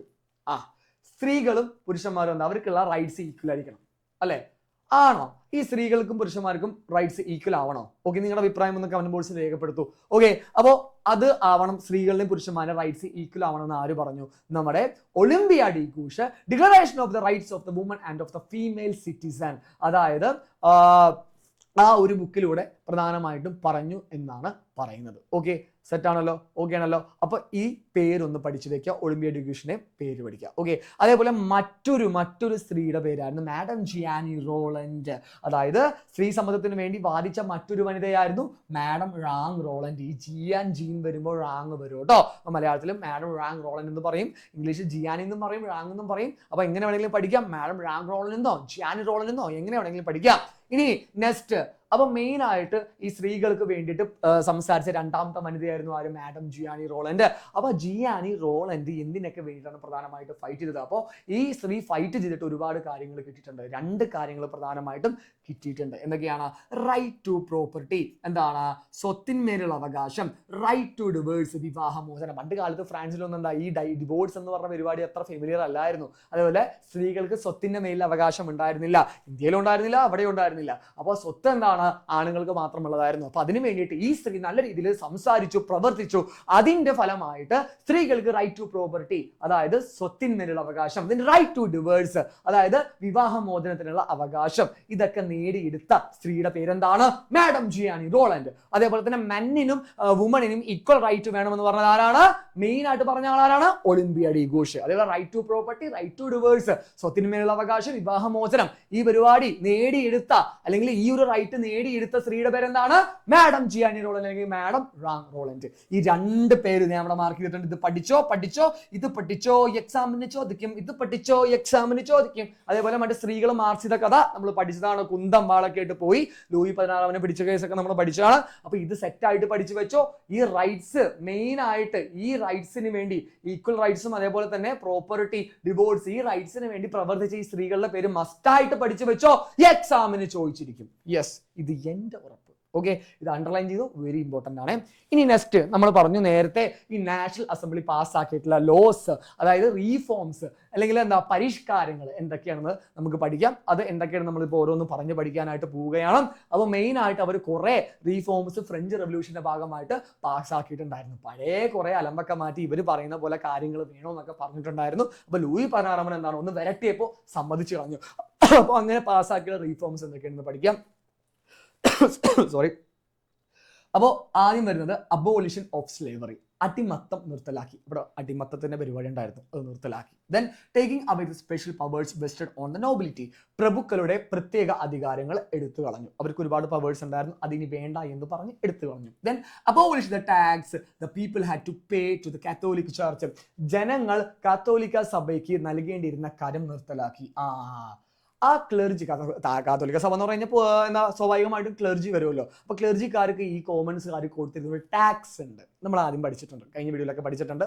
അപ്പോൾ അത് ഏതാണ് എന്ന് നിങ്ങളൊന്ന് കമന്റ് ചെയ്തേ. കാത്തോലിക് ചർച്ചിന് കൊടുത്തിരുന്ന ടാക്സ് ഏതാണെന്ന് കമന്റ് ചെയ്യൂ ഗായ്സ്. അപ്പം ഈ കാത്തോലിക് ചർച്ചിന് കൊടുത്തിരുന്ന ടാക്സ് എന്താ, അത് നിർത്തലാക്കി, ഇനി വേണ്ട എന്ന് പറഞ്ഞു. Then cancellation of additional taxes, അധികമായി ചുമത്തിയിരുന്ന നികുതികൾ അതും റദ്ദാക്കി എന്ന് പറയുന്നുണ്ട്. ഇതാണ് നാഷണൽ അസംബ്ലി, ദേശീയ സഭ പാസ്സാക്കിയിട്ടുള്ള റീഫോംസ്. ഫസ്റ്റ് സ്ലേവറി, അടിമത്തം നിർത്തലാക്കി. ദെൻ നോബിൾസ്, പ്രഭുക്കളുടെ കയ്യിലുണ്ടായിരുന്ന കുറെ അധികാരങ്ങൾ എടുത്തു കളഞ്ഞു. ദെൻ എന്താണ്, കാത്തോലിക് ചർച്ച് പിരിച്ചിരുന്ന ടാക്സ്, കരം, അതും നിർത്തലാക്കി. പിന്നെ അതേപോലെ തന്നെ കുറെ അഡീഷണൽ ടാക്സസ്, അധികമായിട്ടുണ്ടായിരുന്ന നികുതികൾ റദ്ദാക്കി. ഇത് പഠിച്ചു വെച്ചോ. It's important. എക്സാമിന് ചിലപ്പോൾ 2 മാർക്ക് 3 മാർക്ക് എന്ന് പറഞ്ഞ കാറ്റഗറിയിൽ കാണാനായിട്ട്, ഗസ്റ്റ് ആയിട്ട് കാണാൻ ചാൻസ് ഉള്ള ഒരു ക്വസ്റ്റ്യൻ ആണ് ഗായ്സ്. ഇനി നെക്സ്റ്റ്, ഇപ്പോൾ ഫ്രാൻസിൽ കുറെ റീഫോംസ് ഒക്കെ പാസ്സാക്കി. അപ്പോൾ അവിടെ ഒരു പുതിയൊരു കോൺസ്റ്റിറ്റ്യൂഷൻ, ഒരു പുതിയൊരു പരിപാടി വരികയാണ്. അപ്പോൾ ഫ്രാൻസിൽ മെയിനായിട്ട് എന്താണ്, എല്ലാ ഹ്യൂമൻസിനും റൈറ്റ്സ് ഈക്വൽ ആയിരിക്കണം, എല്ലാ ഹ്യൂമൻസിനും ഇമ്പോർട്ടൻസ് വേണമെന്ന് പറഞ്ഞ ഒരു ഹ്യൂമൻ റൈറ്റ്സ് ഡിക്ലറേഷൻ ഫ്രാൻസിൽ കൊണ്ടുവരാണ്. ഏത് ഇയർ, 1789 തന്നെയാണ് കൊണ്ടുവരുന്നത്. അപ്പോൾ ഇത് പ്രകാരം എന്താണ്, കാര്യങ്ങളൊക്കെ ആരാ നോക്കുന്നത്, നമ്മുടെ ഈ ഫ്രാൻസിലെ നാഷണൽ അസംബ്ലിയാണ്. പക്ഷേ അവിടെ രാജാവുണ്ട്, രാജാവിനെ വെച്ചുകൊണ്ട് തന്നെ ഭരിക്കുകയുള്ളൂ. പക്ഷേ കാര്യങ്ങളൊക്കെ തീരുമാനിക്കുന്ന ആരാണ്, ഫ്രാൻസിലെ നാഷണൽ അസംബ്ലിയാണ്. അപ്പോൾ ഇനി മുതൽ എല്ലാ ഹ്യൂമൻസിനും ഈക്വൽ റൈറ്റ്സ് ആണ്, എല്ലാവർക്കും റൈറ്റ്സ് ഉണ്ട്, ഇമ്പോർട്ടൻ്റ് ഉണ്ട് എന്ന് പറഞ്ഞുകൊണ്ട് ഫ്രഞ്ച് റെവല്യൂഷന്റെ ഭാഗമായിട്ട് അല്ലെങ്കിൽ അതിന്റെ റിസൾട്ട് ആയിട്ടൊക്കെ നമുക്ക് പറയാവുന്ന ഒരു പരിപാടിയാണ് human റൈറ്റ്സിന്റെ declaration.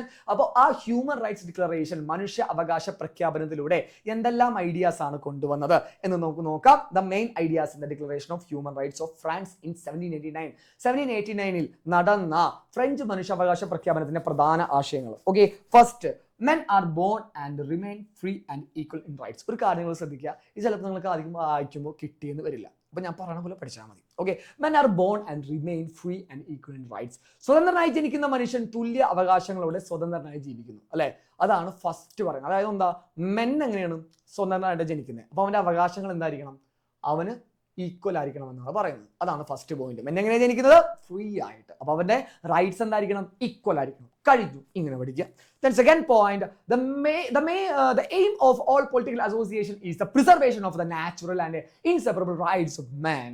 These are the rights to liberty, property, security and resistance to oppression. എല്ലാ രാഷ്ട്രീയ കൂട്ടായ്മകളുടെയും ലക്ഷ്യം മനുഷ്യന്റെ സ്വാഭാവികവും അവിഭാജ്യവുമായ അവകാശങ്ങൾ സംരക്ഷിക്കുക എന്നതാണ്. അവ സ്വാതന്ത്ര്യം, സ്വത്ത്, സുരക്ഷിതത്വം, അടിച്ചമർത്തലുകളെ ചെറുക്കൽ എന്നിവയ്ക്കുള്ള അവകാശമാണ് എന്നാണ് പറയുന്നത്. ഇത്രയേ ഉള്ളൂ. എടാ, കുറെ പൊളിറ്റിക്കൽ അസോസിയേഷൻസ് ഉണ്ട്, ഇല്ലേ? പൊളിറ്റിക്കൽ പാർട്ടീസ് അവരെന്തിനു വേണ്ടിയിട്ടാ, മനുഷ്യനെ നാച്ചുറൽ ആയിട്ട് കിട്ടുന്ന റൈറ്റ്സ് പ്രൊട്ടക്ട് ചെയ്യാൻ വേണ്ടി വന്നിരിക്കുന്നത്. പ്രിസർവേഷൻ എന്ന് പറഞ്ഞാൽ പ്രൊട്ടക്ട് ചെയ്യുക. ഓക്കെ, അതിന് വേണ്ടിയിട്ടാണ് വന്നിരിക്കുന്നത്. ഓക്കെ, അതാണ് മെയിൻ ആയിട്ട് ഇതിനകത്ത് പറയുന്ന ഒരു കാര്യം. മനുഷ്യന്റെ റൈറ്റ്സ് പ്രൊട്ടക്ട് ചെയ്യുക എന്നുള്ളതാണ് എന്തിന്റെ മെയിൻ ആയിട്ടുള്ള ലക്ഷ്യം, എയിം. പൊളിറ്റിക്കൽ അസോസിയേഷൻ, രാഷ്ട്രീയ കൂട്ടായ്മകളുടെ ലക്ഷ്യം എന്നാണ് പറയുന്നത്. അത് ഏതൊക്കെയാണ് റൈറ്റ്സ് വരുന്നത്?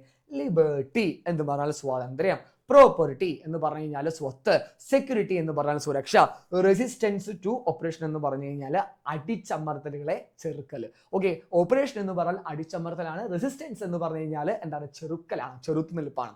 ഇതൊക്കെയാണ് മെയിൻ ആയിട്ട് വരുന്ന ആ ഒരു റൈറ്റ്സ് എന്ന് പറയുന്നത്. Then next point, the principle of all sovereignty resides essentially in the nation. Liberty consist in the freedom to do everything which injures no one else. എല്ലാ പരമാധികാരവും രാഷ്ട്രത്തിൽ കുടികൊള്ളുന്നു. മറ്റുള്ളവർക്ക് ഹാനികരമല്ലാത്ത പ്രവർത്തനങ്ങൾ നടത്താനുള്ള അധികാരമാണ് സ്വാതന്ത്ര്യത്തിൽ ഉൾപ്പെടുന്നത്. അതായത് രാഷ്ട്രം, സ്റ്റേറ്റ് എന്ന് പറഞ്ഞു കഴിഞ്ഞാൽ അതിൻ്റെ ഉള്ളിൽ എല്ലാ അധികാരങ്ങളും, പരമാധികാരങ്ങൾ, പവർ ഉണ്ട്. ഓക്കെ, സ്വാതന്ത്ര്യം എന്ന് പറഞ്ഞു കഴിഞ്ഞാൽ ഒരാളെയും ദ്രോഹിക്കാണ്ട് കാര്യങ്ങൾ നടപ്പിലാക്കാനുള്ളതാണ് എന്നാണ് പറയുന്നത്. ഇത്ര ഇതിനകത്ത് പറയുന്നുള്ളൂ. ഇതൊന്ന് മാർക്ക് ചെയ്യുക, പഠിക്കുക. 2 പോയിന്റ് ആക്കി പഠിച്ചാലും ഒരു കുഴപ്പമില്ല, മാർക്ക് കിട്ടിക്കോളൂ കേട്ടോ. ദെൻ നെക്സ്റ്റ്, ഓക്കെ, അപ്പോൾ മെയിനായിട്ട് ഇത്രയും കാര്യങ്ങളാണ് പറയുന്നത്. ഓക്കെ, ഇത്രയും കാര്യങ്ങൾ എല്ലാവരും എന്താണ് സെറ്റായിട്ട് അടിപൊളിയായിട്ട് പഠിക്കാം. അപ്പോൾ ഇത് സിമ്പിൾ ആയിട്ടുള്ള കാര്യമാണ്, ഒന്ന് മനസ്സിലാക്കി എല്ലാവരും പഠിച്ചാൽ മതി. Then which are the reforms implemented by the French National Assembly in the social, economical and political spheres of France? Very important question. അതായത് ഫ്രഞ്ച് ദേശീയസഭ ഫ്രാൻസിന്റെ സാമൂഹിക സാമ്പത്തിക രാഷ്ട്രീയ രംഗത്ത് നിരവധി പരിഷ്കരണങ്ങൾ നടത്തിയിട്ടുണ്ട്. അത് എന്തൊക്കെയാണ് എന്നാണ് നമ്മൾ പഠിക്കാൻ പോകുന്നത്. അപ്പൊ നമ്മൾ നേരത്തെ എന്താ അവർ കൊണ്ടുവന്ന പാസ്സാക്കിയിട്ടുള്ള റീഫോംസാണ് പഠിച്ചത്. അത് വേറെ, ഇവർ ഇംപ്ലിമെന്റ് ചെയ്തിട്ടുള്ള റീഫോംസ് ആണ്, പരിഷ്കാരങ്ങളാണ്. എവിടെയൊക്കെ? എക്കണോമിക്, പൊളിറ്റിക്കൽ, സോഷ്യൽ, അതായത് സാമൂഹിക സാമ്പത്തിക രാഷ്ട്രീയ തലങ്ങളിൽ കൊണ്ടുവന്നിട്ടുള്ള പ്രധാനപ്പെട്ടിട്ടുള്ള റീഫോംസ്, പരിഷ്കാരങ്ങളാണ്. ഫസ്റ്റ് ഏതാണെന്ന് നോക്കാം. Implemented a unified constitution throughout the country. രാജ്യത്താകമാനം ഏകീകൃത ഭരണഘടന നടപ്പിലാക്കി. ഒരൊറ്റ ഭരണഘടന എന്നാണ് പറയുന്നത്. രാജ്യത്ത് കംപ്ലീറ്റ് എന്ത് കൊണ്ടുവന്നു? യൂണിഫൈഡ് കോൺസ്റ്റിറ്റ്യൂഷൻ, ഏകീകൃത ഭരണഘടന, ഒരൊറ്റ ഭരണഘടന കൊണ്ടുവന്നു. ഫസ്റ്റ് പോയിന്റ് കഴിഞ്ഞു. Issued a new paper currency called assignat അല്ലെങ്കിൽ അസൈനാറ്റ്. അതായത് ഒരു പുതിയൊരു കടലാസ് കറൻസി, പേപ്പർ കറൻസി കൊണ്ടുവന്നു. അതിന്റെ പേരാണ് അസൈനാറ്റ്. നോക്കി വെച്ചു, 1 മാർക്ക്. അവർ കൊണ്ടുവന്ന കറൻസിയുടെ പേരെന്താണ്? അസൈനാറ്റ്. എല്ലാവരും എന്റെ ഒന്ന് റിപ്പീറ്റ് ചെയ്ത് ഈ വീഡിയോ കാണുമ്പോൾ ഒന്ന് പറഞ്ഞേ, അസൈനാറ്റ്. ഒന്നും കൂടി പറ, അസൈനാറ്റ്. എല്ലാവരും പറഞ്ഞു എന്ന് വിശ്വസിക്കുന്ന ശബ്ദം എനിക്ക് കേൾക്കാം. അപ്പോൾ അസൈനാറ്റ് ആണ് അവർ കൊണ്ടുവന്ന പുതിയൊരു paper currency. Then next, the law can only prohibit such yes okay. Next വരുന്ന പോയിന്റ് എന്ന് പറഞ്ഞു കഴിഞ്ഞാൽ confiscated the property controlled by എന്താണ്? Religious leaders. മതമേധാവികളുടെ നിയന്ത്രണത്തിലുണ്ടായിരുന്ന സ്വത്തുക്കൾ കണ്ടുകെട്ടി. ഓക്കെ, ഇതൊരു അറിയാതെ ചാടിക്കറി വന്ന പോയിന്റ് ആണ്, അവനെ വിട്ട് കളഞ്ഞേക്ക്. ഇതിന് ശേഷമുള്ള പോയിന്റ് പഠിച്ചാൽ മതി. Confiscated the properties controlled by the religious leaders. മതമേധാവികളുടെ നിയന്ത്രണത്തിലുണ്ടായിരുന്ന സ്വത്തുക്കൾ കണ്ടുകെട്ടി. ഓക്കെ, കണ്ടുകെട്ടാന്ന് പറഞ്ഞു കഴിഞ്ഞാൽ പിടിച്ചെടുക്കുക, അതായത് ഇല്ലീഗൽ ആയിട്ടുള്ള കാര്യങ്ങൾ എന്താണ് നമ്മൾ പോയിട്ട് കണ്ടുപിടിക്കൂലേ, അതിനെയാണ് നമ്മൾ കോൺഫിസ്കേറ്റഡ് എന്ന് ഉള്ളൊരു വാക്കുകൊണ്ട് ഉദ്ദേശിക്കുന്നത് കേട്ടോ. അപ്പോൾ അടുത്ത പോയിന്റ് എന്ന് പറഞ്ഞു കഴിഞ്ഞാൽ, മൂന്നാമത്തെ പോയിന്റ് എന്ന് പറഞ്ഞു കഴിഞ്ഞാൽ, മതമേധാവികളുടെ റിലീജിയസ് ലീഡേഴ്സിന്റെ എന്താണ്? പ്രോപ്പർട്ടീസ് കോൺഫിസ്കേറ്റ് ചെയ്തു, കണ്ടുകെട്ടി എന്ന് പറയുന്നു. ദെൻ അത് മാർക്ക് ചെയ്തോ. Next point, declared complete religious tolerance. അതായത് പൂർണ്ണമായ മതസഹിഷ്ണുത പ്രഖ്യാപിച്ചു. എല്ലാ മതങ്ങളെയും ഈക്വൽ ഇമ്പോർട്ടൻസ് കൊടുത്ത് റെസ്പെക്ട് ചെയ്യുക, അതാണ് റിലീജിയസ് ടോളറൻസ്. അത് എവിടെ പ്രഖ്യാപിച്ചു? ഫ്രാൻസിൽ പ്രഖ്യാപിച്ചു. Then clergy became salaried government employees. പുരോഹിതർ ഗവൺമെന്റിന്റെ ശമ്പളം പറ്റുന്നവരായിട്ട് മാറി എന്ന് പറയുന്നുണ്ട്. അത് നന്നായത്. ക്ലർജിക്കാർ എന്താക്കി മാറ്റി? ഗവൺമെന്റിന്റെ എംപ്ലോയീസ് ആക്കി മാറ്റി, ശമ്പളം പറ്റുന്ന ആൾക്കാരാക്കി മാറ്റി എന്ന് പറയുന്നുണ്ട്. ഇത്രയുള്ള എന്ത്?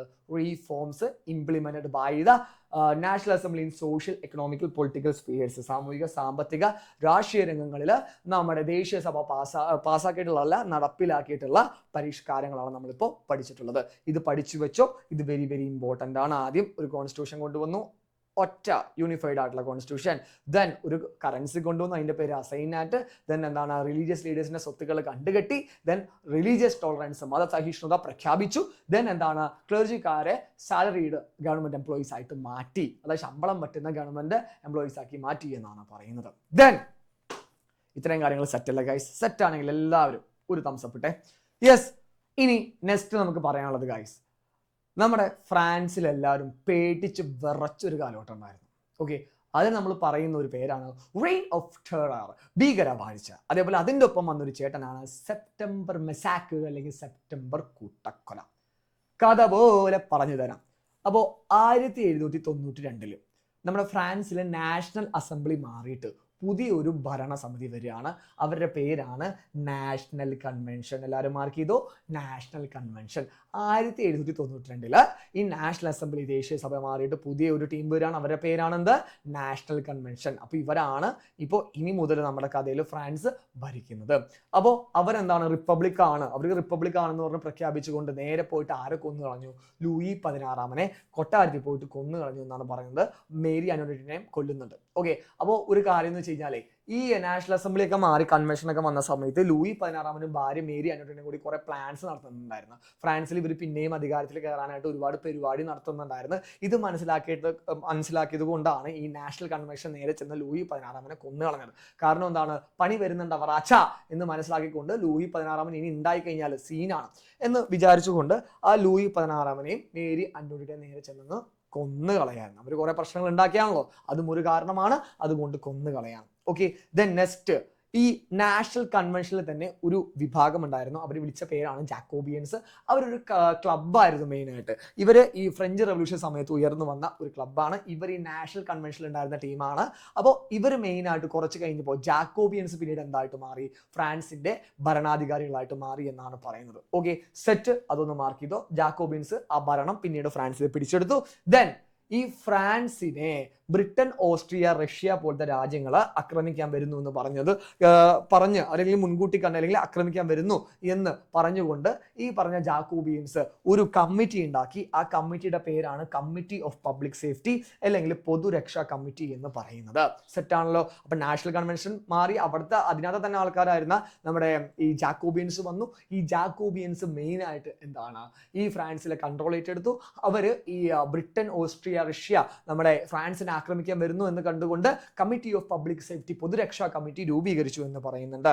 യെസ്. അതേപോലെ തന്നെ ജാക്കോബിയൻസിൽ ആരൊക്കെ ഉണ്ടായിരുന്നു നോക്കാം. അവിടുത്തെ ഭരണാധികാരികൾ ആരൊക്കെയാണെന്ന് നോക്കാം. ജാക്കോബിയൻസിൽ ആരൊക്കെ ഉണ്ടായിരുന്നു ലീഡേഴ്സ് നോക്കാം. ഫസ്റ്റ് വരുന്ന ആളുടെ പേരാണ് എൻ്റെ ഒപ്പം പറയാ, ഇത് ഇപ്പൊ തന്നെ പഠിച്ചോളാം, 2 മാർക്കിന് ചോദിക്കും.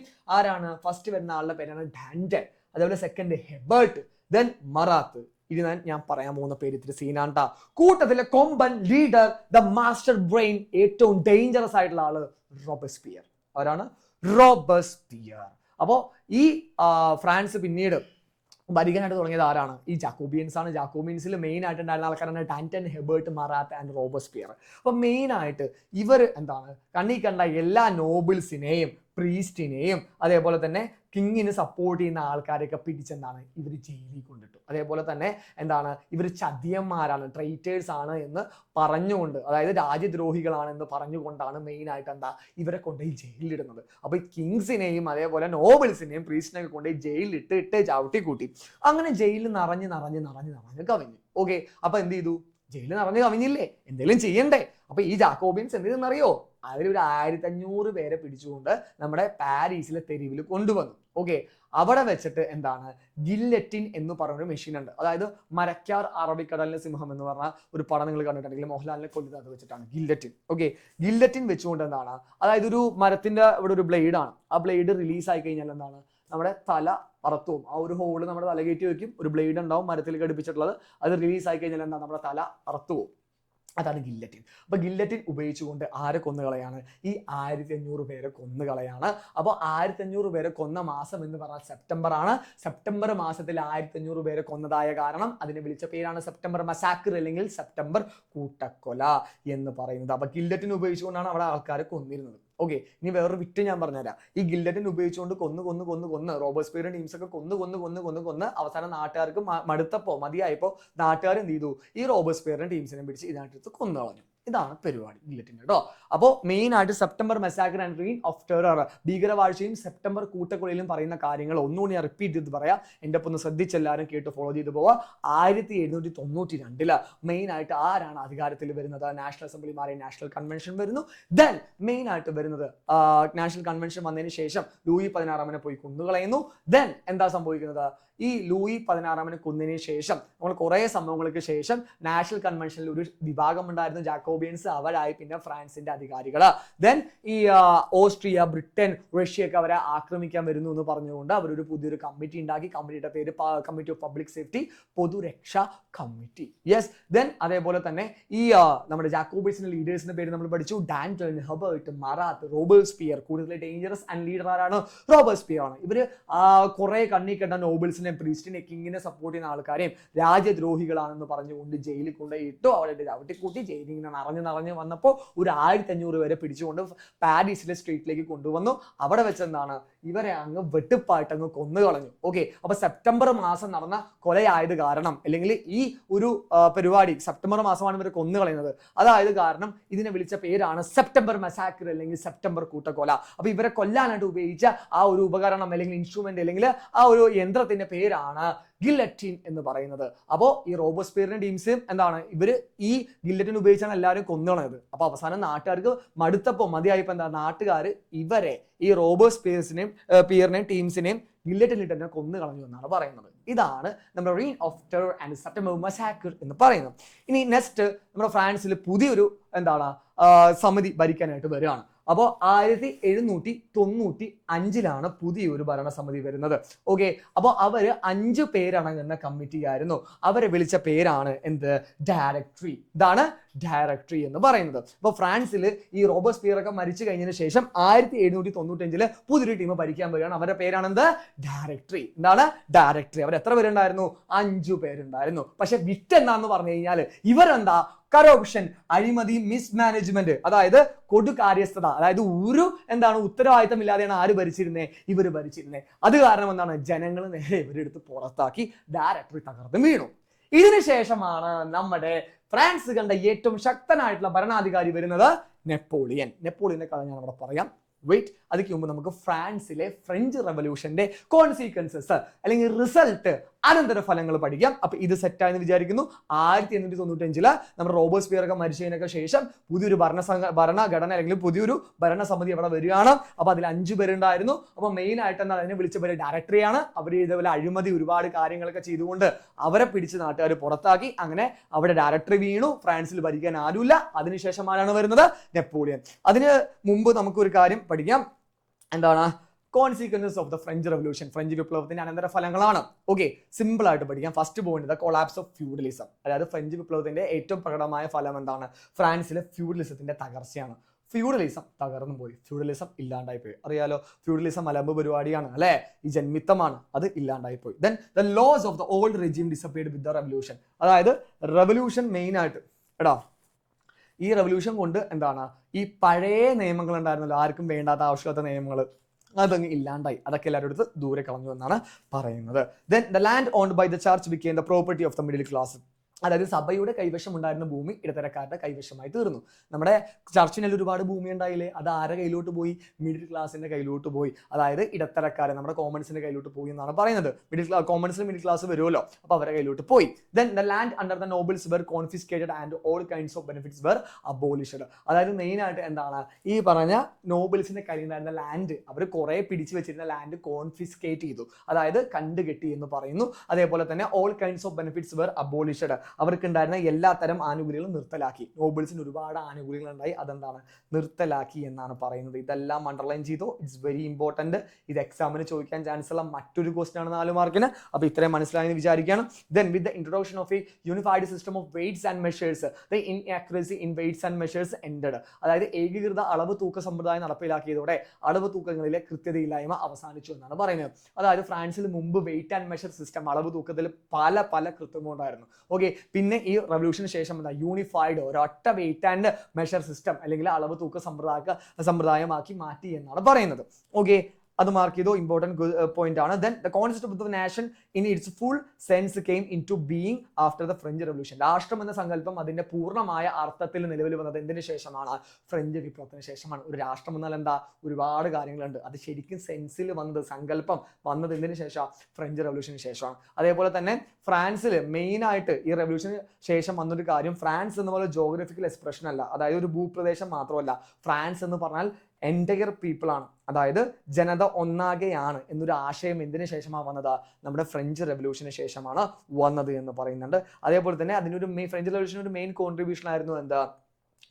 മോഡേൺ നാഷണലിസം, അല്ലെങ്കിൽ ഈ പറഞ്ഞ ആധുനിക ദേശീയത. അതായത് എല്ലാവരും ഒറ്റക്കെട്ടാണ്, രാജ്യമാണ് വലുത്, മതമല്ല മറ്റതൊന്നുമല്ല, രാജ്യമാണ് വലുത്, എല്ലാ ജനങ്ങളും ഒന്നാണ് എന്നുള്ള കോൺസെപ്റ്റാണ് നാഷണലിസം. ഇത് ശരിക്കും പവറായിട്ട് വന്നത് ഫ്രഞ്ച് റെവല്യൂഷന് ശേഷമാണ്. ദെൻ റൂസോ ചേട്ടൻ ഒരു കാര്യം പറഞ്ഞിട്ടുണ്ടായിരുന്നു. എന്തായിരുന്നു? It was after the French Revolution that the foundation of democratic rule based on Rousseau's idea of the sovereignty of the people was realized. അതായത് ജനങ്ങളുടെ പരമാധികാരം എന്ന റൂസോയുടെ ആശയത്തെ അടിസ്ഥാനമാക്കിയുള്ള ജനായത്ത ഭരണത്തിന് അടിത്തറയിട്ടതും ഫ്രഞ്ച് വിപ്ലവത്തിന് ശേഷമാണ്. അതായത് റൂസോ പറഞ്ഞിട്ടുണ്ടായിരുന്നു ജനങ്ങൾക്ക് പവർ കൊടുത്ത് ഭരിക്കണം എന്നുള്ളത്. അത് ശരിക്കും എന്തിനു ശേഷം വന്നത്? ഫ്രഞ്ച് റെവല്യൂഷന് ശേഷം കഴിഞ്ഞു. ഓക്കെ, പിന്നെ അതേപോലെ തന്നെ the French revolution also influence struggles for national independence that took place in Asia and Africa in the 19th and 20th century. അതായത് 19-20 നൂറ്റാണ്ടുകളിൽ ഏഷ്യയിലും ആഫ്രിക്കയിലും നടന്ന ദേശീയ സ്വാതന്ത്ര്യത്തിന് വേണ്ടിയുള്ള സമരങ്ങളെയും ഫ്രഞ്ച് വിപ്ലവം സ്വാധീനിച്ചു എന്ന് പറയുന്നുണ്ട്. അതായത് ഇത്രയേ ഉള്ളൂ മക്കളെ.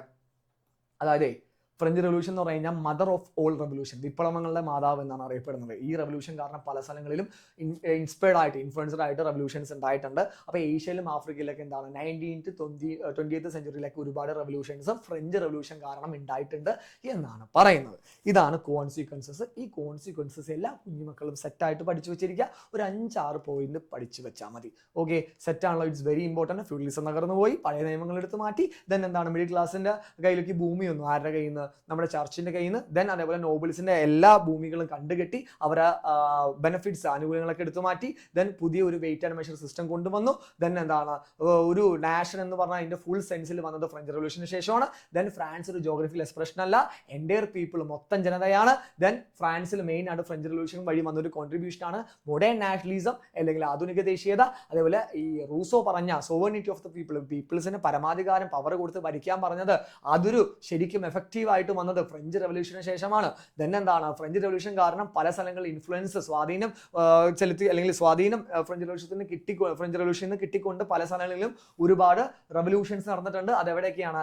ഏഷ്യയിലും ആഫ്രിക്കയിലും ഒക്കെയാണ് എന്നുള്ള കേസ് മക്കൾ പഠിച്ചു വെച്ചിരിക്കുക. ഓക്കെ, ഇനി നമ്മൾ പഠിക്കാൻ പോകുന്ന നെപ്പോളിയന്റെ കഥയാണ്. ചാപ്റ്റർ തീരാൻ പോകുന്നത് വിത്തിൻ 15 സമയം പറയുന്നില്ല, പെട്ടെന്ന് തന്നെ ചാപ്റ്റർ നമുക്ക് തീർത്തേക്കാം.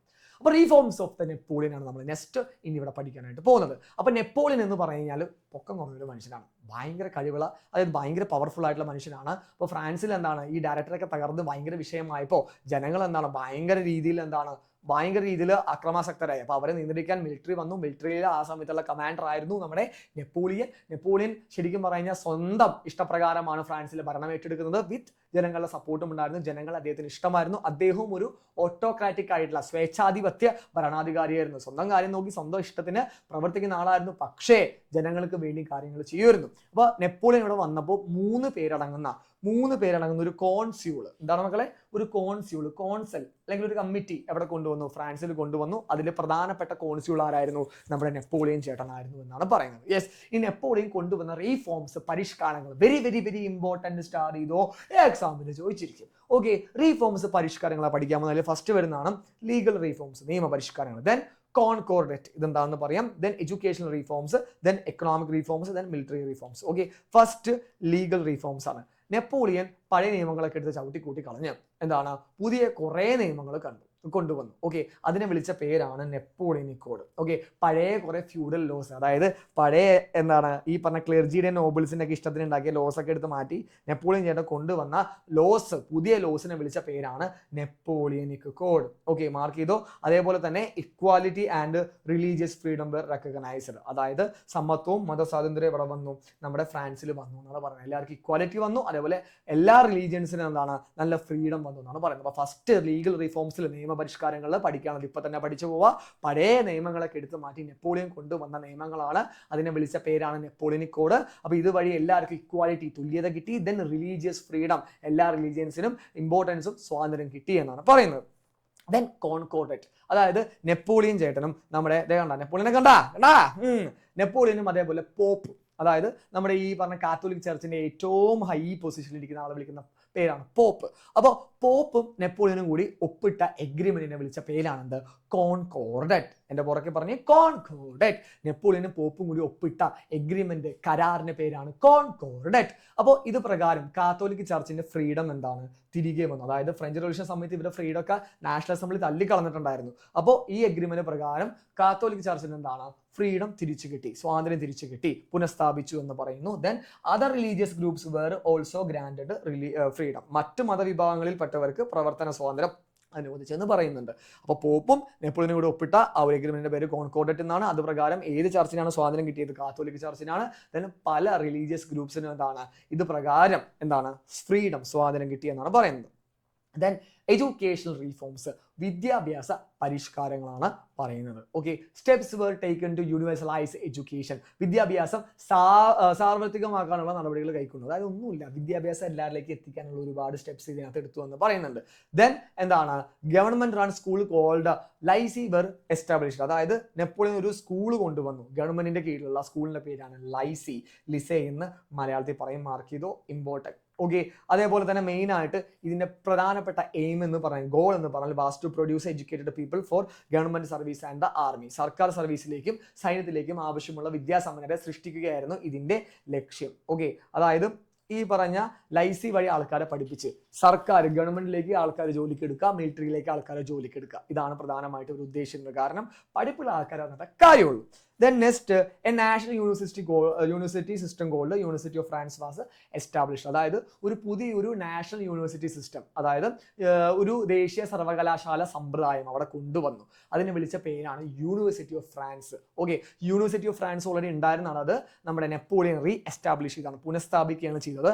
അപ്പോൾ ഒരു പുതിയ നാഷണൽ യൂണിവേഴ്സിറ്റി സിസ്റ്റം അവിടെ കൊണ്ടുവന്നു. അതിന്റെ പേരാണ് എന്ത്? University of France. Then through this system the state controlled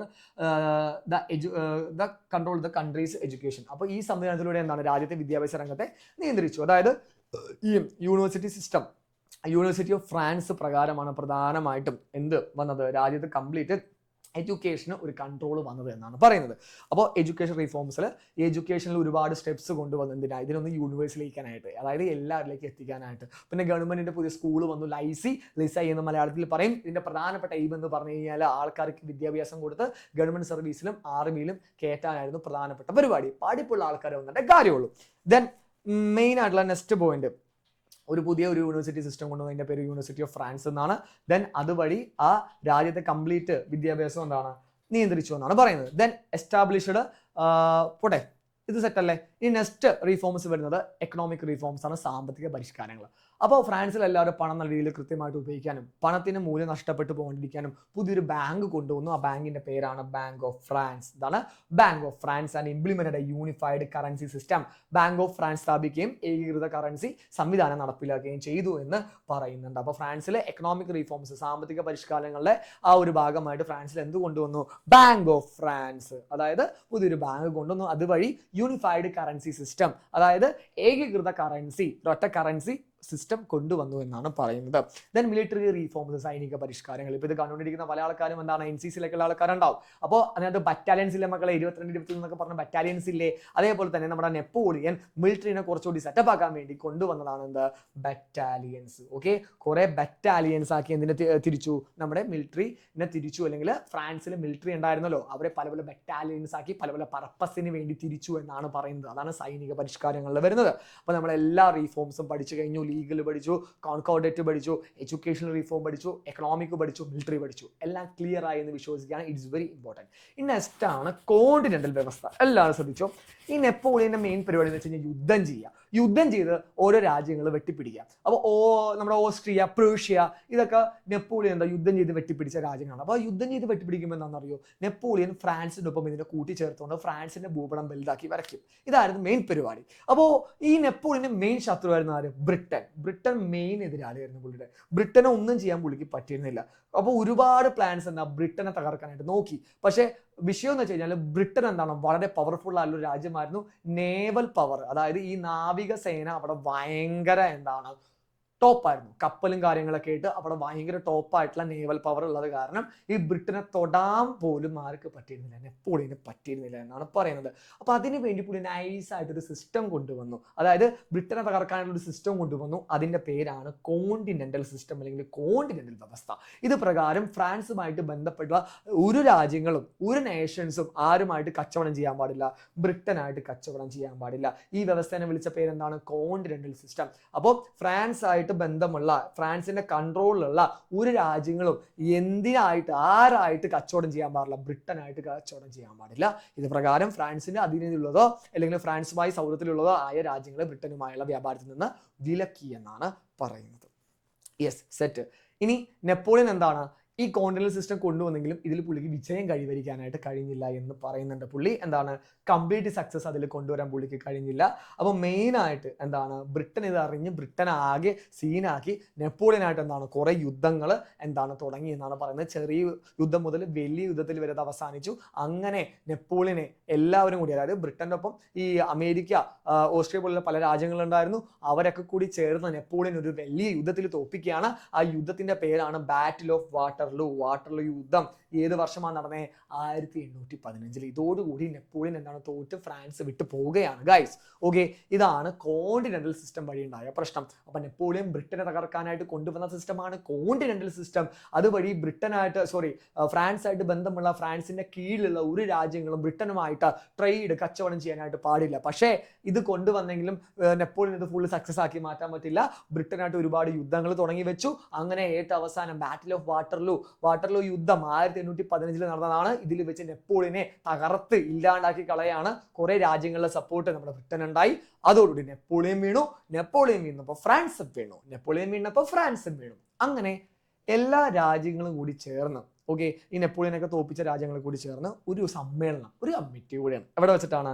യൂറോപ്പിലെ വിയന്ന. ഓസ്ട്രിയ എന്ന് പറഞ്ഞാൽ യൂറോപ്പിലാണല്ലോ വരിക. അപ്പോൾ ഓസ്ട്രിയയിലെ വിയന്നയിൽ വെച്ചിട്ട് ഇവരെല്ലാവരും കൂടി പല കൺട്രീസും കൂടി ഒരു സമ്മേളനം നടത്തുകയാണ് 1815. കുറെ ഡിസിഷൻസ് ഒക്കെ എടുക്കാനായിട്ട്. കാരണം ഈ നെപ്പോളിയൻ കുറെ പരിപാടി അവിടെ ചെയ്തു വെച്ചിട്ടുണ്ട്. കാരണം നെപ്പോളിയൻ ഭരിച്ചിരുന്ന സമയത്ത് ഫ്രാൻസ് മാത്രമല്ല യൂറോപ്പ് വരെ കിട്ടാ പറപ്പിച്ചിരുന്നു. കാരണം പല കൺട്രീസിനും നെപ്പോളിയനെ പേടിയായിരുന്നു. അപ്പൊ നെപ്പോളിയൻ തകർക്കാനായിട്ട് ഒരു അവസരം കാത്തിരുന്നപ്പോഴാണ് ബ്രിട്ടൻ അത് തുടങ്ങി വെച്ചിട്ട് മറ്റു രാജ്യങ്ങൾ കൂടി ചേർന്ന് നമ്മുടെ ഫ്രാൻസിനെ തകർത്ത് കളഞ്ഞത്. ഫ്രാൻസ് വീണപ്പോൾ നെപ്പോളിയൻ പോയി. അപ്പൊ നെപ്പോളിയൻ പോയപ്പോൾ എല്ലാവർക്കും പോയി യെസ് ഈ ഒരു പരിപാടിയായിരുന്നു. കാരണം എന്താണെന്നറിയോ, നെപ്പോളിയനെ തകർക്കാനായിട്ട് ആർക്കും പറ്റുന്നില്ല. പല ആൾക്കാരെ പേടി സ്വപ്നമായിരുന്നു. അത്രയും പവർഫുൾ ആയിട്ടുള്ള സ്ട്രോങ് ആയിട്ടുള്ള ഫ്രാൻസ് ഭരിച്ചിരുന്ന സമയത്ത് ഫ്രാൻസും ടോപ്പായിരുന്നു, യൂറോപ്പും ടോപ്പായിരുന്നു. അങ്ങനത്തെ ലെവലിൽ മനുഷ്യരായിരുന്നു. പക്ഷെ പുള്ളിക്ക് കുറെ കാര്യങ്ങൾ ഉണ്ടായിരുന്നു. മനസ്സിലായില്ലേ? പുള്ളിയുടെ പ്രശ്നം കൊണ്ട്, അതായത് പുള്ളി കോണ്ടിൽ സിസ്റ്റം തുടങ്ങി വെച്ചതിന്റെ ഫലമായിട്ടാണ് പുള്ളി തോറ്റുപോയതെന്ന് വേണമെങ്കിൽ നമുക്ക് പറയാനായിട്ട് പറ്റും. അവിടെ നിൽക്കട്ടെ. അപ്പൊ നെപ്പോളിയൻ തോറ്റതിന് ശേഷം കുറെ കൺട്രീസ്, നെപ്പോളിയൻ തോപ്പിച്ച പ്രധാനപ്പെട്ട കുറെ കൺട്രീസ് ഒക്കെ ചേർന്ന് കുറെ ഇതിന് ശേഷം, അതായത് നെപ്പോളിയൻ മരിച്ചു കുറച്ച് നാൾക്ക് ശേഷം ഒരു മീറ്റിംഗ് അല്ലെങ്കിൽ ഒരു സമ്മേളനം കൊണ്ടുവരാണ് വിയന്നയിൽ വെച്ചിട്ട്, ഓസ്ട്രിയയിലെ വിയന്നയിൽ വെച്ചിട്ട് 1815. അപ്പോൾ അവിടെ വെച്ച് കുറെ ഡിസിഷൻസ് എടുക്കുകയാണ്. കാരണം നെപ്പോളിയൻ രാജ്യങ്ങളൊക്കെ കുറെ കൂട്ടിച്ചേർത്ത് ഫ്രാൻസിന്റെ ഭൂപടം വലുതാക്കിയൊക്കെ വരച്ചിട്ടുണ്ടായിരുന്നു. അതൊക്കെ ഒന്ന് മാറ്റണം, സെറ്റ് ചെയ്യണം, ഒരുപാട് കാര്യങ്ങൾ ചെയ്യണം. അതിന് വേണ്ടിയിട്ട് ഇവർ കൂടിയ ആ ഒരു സമ്മേളനത്തിന് വിളിച്ച പേരാണ് വിയന്ന സമ്മേളനം, അല്ലെങ്കിൽ കോൺഗ്രസ് ഓഫ് വിയന്ന. അപ്പൊ നെപ്പോളിയൻ മരിച്ചതിന് ശേഷം 1815 ഓസ്ട്രിയയിലെ വിയന്നയിൽ വെച്ചിട്ട് നമ്മുടെ ഫ്രാൻസിനെ തോപ്പിച്ച പ്രധാനപ്പെട്ട കൺട്രീസും മറ്റു കൺട്രീസും ചേർന്ന് നടത്തിയ ആ ഒരു സമ്മേളനത്തിന്റെ പേരാണ് കോൺഗ്രസ് ഓഫ് വിയന്ന, അല്ലെങ്കിൽ വിയന്ന സമ്മേളനം. ദെൻ നെക്സ്റ്റ്, ഇത് ലീഡ് ചെയ്തത് അല്ലെങ്കിൽ ഇത് നയിച്ചത് ആരാണ്? ഓസ്ട്രിയൻ ചാൻസലർ ആയിട്ടുള്ള മെറ്റേണിക് ആണ്. ഈ പേജ് പഠിച്ചു വെച്ചിരിക്കുക മെറ്റേണിക് ആണ്. അപ്പോൾ ഇതെന്താണ് മെയിൻ ആയിട്ട് ഈ കോൺഗ്രസ് കഴിഞ്ഞതിന് ശേഷം ഫ്രാൻസിൽ നമ്മുടെ യൂറോപ്പിൽ ആരായിരുന്നു പവർ ആയിട്ടുണ്ടായിരുന്നത്? ഫ്രാൻസ് ആണ് അല്ലേ? അവരുടെ ആധിപത്യം, ഡോമിനൻസ് അങ്ങ് അവസാനിച്ചു. കാരണം നെപ്പോളിയനും പോയി, എല്ലാവരും പോയി, ഫ്രാൻസും പോയി, ഐലേസ. ഫ്രാൻസ് തീർന്നു. അതോടുകൂടി യൂറോപ്പിൽ ഫ്രാൻസിന്റെ പരിപാടി കഴിഞ്ഞു. പിന്നെന്താ, ഈ കോൺഗ്രസ് കൂടിയപ്പോൾ കുറെ ഡിസിഷൻസ് എടുത്തിട്ടുണ്ടായിരുന്നു. അതുപോലെയായി കാര്യങ്ങൾ. അപ്പോൾ ഇനി നമുക്ക് മെയിൻ ആയിട്ട് പഠിക്കാനുള്ളത് ലാസ്റ്റ് സെക്ഷനാണ്, കോൺഗ്രസ് ഓഫ് വിയന്നയിൽ വെച്ചെടുത്തിട്ടുള്ള പ്രധാനപ്പെട്ട ഡിസിഷൻസ്. വിയന്ന സമ്മേളനത്തിന്റെ പ്രധാന തീരുമാനങ്ങളാണ് നമ്മൾ പഠിക്കാനായിട്ട് പോകുന്നത്. ഇത് വെരി ഇമ്പോർട്ടൻ്റ് ആണ്. എല്ലാ കുഞ്ഞുങ്ങളും മാർക്ക് ചെയ്തോ. അപ്പൊ എന്തൊക്കെയാണ് കോൺഗ്രസ് ഓഫ് വിയന്നയിൽ വെച്ചെടുത്ത മേജർ ആയിട്ടുള്ള ഡിസിഷൻസ്, വിയന്ന സമ്മേളനത്തിൽ വെച്ചെടുത്ത പ്രധാന തീരുമാനങ്ങൾ എന്തൊക്കെയാണെന്ന് നോക്കാം. ഫസ്റ്റ് പോയിന്റ് ഇത് പഠിച്ചോണം. Restore the monarchies that existed in the countries of Europe including France before the French revolution. യൂറോപ്പിലെ രാജ്യങ്ങളിൽ ഫ്രഞ്ച് വിപ്ലവത്തിന് മുമ്പുള്ള രാജഭരണം പുനഃസ്ഥാപിക്കുക.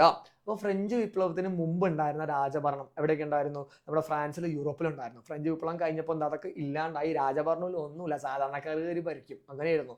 അപ്പോൾ ഫ്രഞ്ച് വിപ്ലവത്തിന് മുമ്പ് ഉണ്ടായിരുന്ന രാജഭരണം, മോണാർക്കി ഫ്രാൻസിലും യൂറോപ്പിലും പല കൺട്രീസിലും ഉണ്ടായിരുന്നു. അപ്പോൾ യൂറോപ്പിലെ പല കൺട്രീസിലും ഫ്രാൻസിലും മുമ്പുണ്ടായിരുന്ന, ഫ്രഞ്ച് വിപ്ലവത്തിന് മുമ്പ് ഉണ്ടായിരുന്ന മൊണാർക്കി രാജഭരണം തിരിച്ചു കൊണ്ടുവരാം. ഫസ്റ്റ് പോയിന്റ് കഴിഞ്ഞു. ഇനി restore the Bourbon monarchy in France. ഫ്രാൻസിൽ ബൂർബൺ രാജഭരണം പുനഃസ്ഥാപിക്കുക. ഫ്രാൻസിൽ പണ്ട് ഭരിച്ചിരുന്ന ആരാ? ഫ്രഞ്ച് റവല്യൂഷന് മുമ്പ് ബൂർബൺ ഡൈനാസ്റ്റിയാണ്, അവരെ തിരിച്ചു കൊണ്ടുവരാം. അപ്പൊ അത് പ്രകാരം ലൂയി 18 എവിടുത്തെ രാജാവായി? ഫ്രാൻസിലെ രാജാവായി. ഇനി recognise Britain's naval supremacy and Russia's dominance in eastern Europe.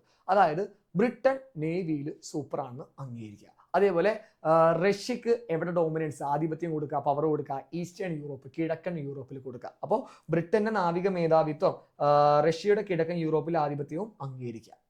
അതേപോലെ next, recognize Austria's dominance in central Europe. മധ്യ യൂറോപ്പിൽ ഓസ്ട്രിയയുടെ മേധാവിത്വം അംഗീകരിക്കുക. അപ്പോൾ സെൻട്രൽ യൂറോപ്പ്, മധ്യ യൂറോപ്പ് ആർക്ക് വിട്ടുകൊടുക്കുക പവർ കാണിക്കാനായിട്ട്? അല്ലെങ്കിൽ ഈ പറഞ്ഞ എല്ലാ ആധിപത്യത്തിനും അവിടെ ഭരിക്കാനുമുള്ള എല്ലാ കൺട്രോളും ആർക്ക് വിട്ടുകൊടുക്കുക? ഓസ്ട്രിയക്ക് വിട്ടുകൊടുക്കുക. ഇതാണ് പറഞ്ഞിട്ടുള്ള കാര്യം.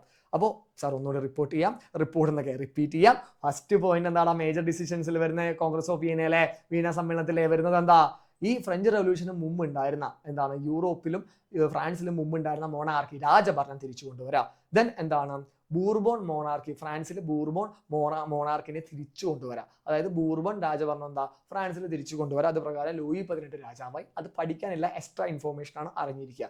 ദെൻ ബ്രിട്ടന്റെ നേവൽ സുപ്രീമസി, ബ്രിട്ടൻ നേവിൽ ടോപ്പാണെന്ന് അംഗീകരിക്കുക. ദെൻ ഈസ്റ്റേൺ യൂറോപ്പ്, കിഴക്കൻ യൂറോപ്പ് ഭരിക്കാനും അതിന്റെ ആധിപത്യത്തിന് വേണ്ടി ആർക്ക് വിട്ടുകൊടുക്കുക? റഷ്യക്ക് വിട്ടുകൊടുക്കുക. സെൻട്രൽ യൂറോപ്പ് ആർക്ക് വിട്ടുകൊടുക്കുക? ഓസ്ട്രിയക്ക് വിട്ടുകൊടുക്കുക. മധ്യ യൂറോപ്പ് ഓസ്ട്രിയക്ക് വിട്ടുകൊടുക്കുക. ഇതാണ് ഗൈസ് നമ്മുടെ ചാപ്റ്റർ. കഴിഞ്ഞ് അധികം ബോറടിപ്പിച്ചില്ല എന്ന് വിശ്വസിക്കുന്നു, വലിപ്പിച്ചില്ല എന്ന് വിശ്വസിക്കുന്നു. ഈ ക്ലാസ് ഇഷ്ടപ്പെട്ടു എന്ന് വിശ്വസിക്കുന്നു. എല്ലാവരും ഈ ചാപ്റ്റർ അടിച്ചു പൊളിച്ച് ഞാൻ ഈ പറഞ്ഞ കഥകളൊക്കെ കേട്ട് സെറ്റായിട്ട് പഠിക്കുക. എക്സാമിനേഷൻ ഈ ചാപ്റ്ററിൽ നിന്ന് വരുന്ന ഒരു മാർക്കും ആരും കളയരുത്.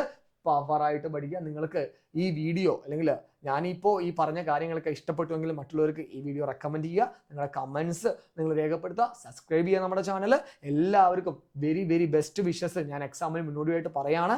ഈ ചാപ്റ്റർ സെറ്റ് ചാപ്റ്ററാണ്, ഇമ്പോർട്ടൻറ്റ് ചാപ്റ്ററാണ്, വെരി യൂസ്ഫുൾ ആയിട്ടുള്ള. യൂസ്ഫുൾ എന്ന് വെച്ച് കഴിഞ്ഞാൽ എന്താ കുറേ കഥകൾ അറിയാം. ഓക്കെ, യൂസ്ഫുൾ എന്നല്ല, നമുക്ക് നല്ല രീതിയിൽ എന്താണ് മാർക്ക് സ്കോർ ചെയ്യാൻ പറ്റിയ ചാപ്റ്ററാണ്. അപ്പോൾ എൻ്റെ ഈ ക്ലാസ് എല്ലാവർക്കും വളരെ യൂസ് ആയെന്ന് ഞാൻ വിശ്വസിക്കുകയാണ്. അപ്പോൾ നിങ്ങളുടെ കമൻറ്റ്, നിങ്ങൾ എന്താ ക്ലാസ് ഇഷ്ടപ്പെട്ടോ ഇല്ലയോ എന്താണെങ്കിലും നിങ്ങളുടെ കമൻറ്റ് എന്താണ് നമ്മുടെ കമൻറ്റ് ബോക്സിൽ പറയാം. അതേപോലെ തന്നെ നിങ്ങൾ എന്താണ് നല്ല രീതിയിൽ ഈ ചാപ്റ്റർ പഠിക്കുക, സെറ്റായിട്ട് പഠിക്കുക. ഈ ചാപ്റ്റർ നമ്മൾ കംപ്ലീറ്റ് ആക്കിയിട്ടുണ്ട്. അപ്പോൾ എല്ലാവരും സെറ്റായിട്ട് ഇത് പഠിച്ചോളണം. ഓക്കെ, ഡൗട്ട്സ് ഒക്കെ എന്തെങ്കിലും ഉണ്ടെങ്കിൽ ചോദിക്കാം. നൈസായിട്ട് നമുക്ക് മെസ്സേജ് ചെയ്ത് കഴിഞ്ഞാൽ ചോദിക്കാമല്ലോ, അല്ലെങ്കിൽ കമൻസ് ചെയ്ത് കഴിഞ്ഞാൽ നമുക്ക് ഡൗട്ട് അതുവരെ ക്ലിയർ ചെയ്യാം. ഓക്കെ, അപ്പോൾ അങ്ങനെയൊക്കെ എന്തെങ്കിലും ഉണ്ടെങ്കിൽ നിങ്ങൾ അത് അറിയിക്കുക, നിങ്ങളുടെ അഭിപ്രായങ്ങൾ അറിയിക്കുക. അപ്പോൾ എല്ലാവർക്കും ക്ലാസ് ഇഷ്ടപ്പെടുന്നു വിശ്വസിക്കുന്നു. അപ്പോൾ എല്ലാവരും ഈ വരുന്ന ഓണപ്പരീക്ഷ പണ്ടങ്ങനെയുള്ള ഞാൻ കണ്ടു നീ കണ്ടോ എന്നൊക്കെ പറഞ്ഞ് പണ്ട് ഇങ്ങനത്തെ ഒരു ലാംഗ്വേജ് സിനിമയിൽ ഉപയോഗിക്കായിരുന്നു. ഓക്കെ, അപ്പോൾ എല്ലാവരും ഈ വരുന്ന ഓണപ്പരീക്ഷ അടിച്ച് തകർത്ത് എഴുതുക. നിങ്ങളുടെ എക്സാമിനേഷൻസ് പവർഫുൾ ആക്കി എഴുതുക. അപ്പോൾ ഈ സെക്കൻഡ് ചാപ്റ്റർ ഹിസ്റ്ററി അടിച്ച് പൊളിച്ച് വരുന്ന എല്ലാ ക്വസ്റ്റ്യൻസും മക്കൾ എഴുതുക. അപ്പോൾ എല്ലാവർക്കും once again all the best. അപ്പോൾ ബൈ ബൈ, ടാറ്റ, താങ്ക് യു.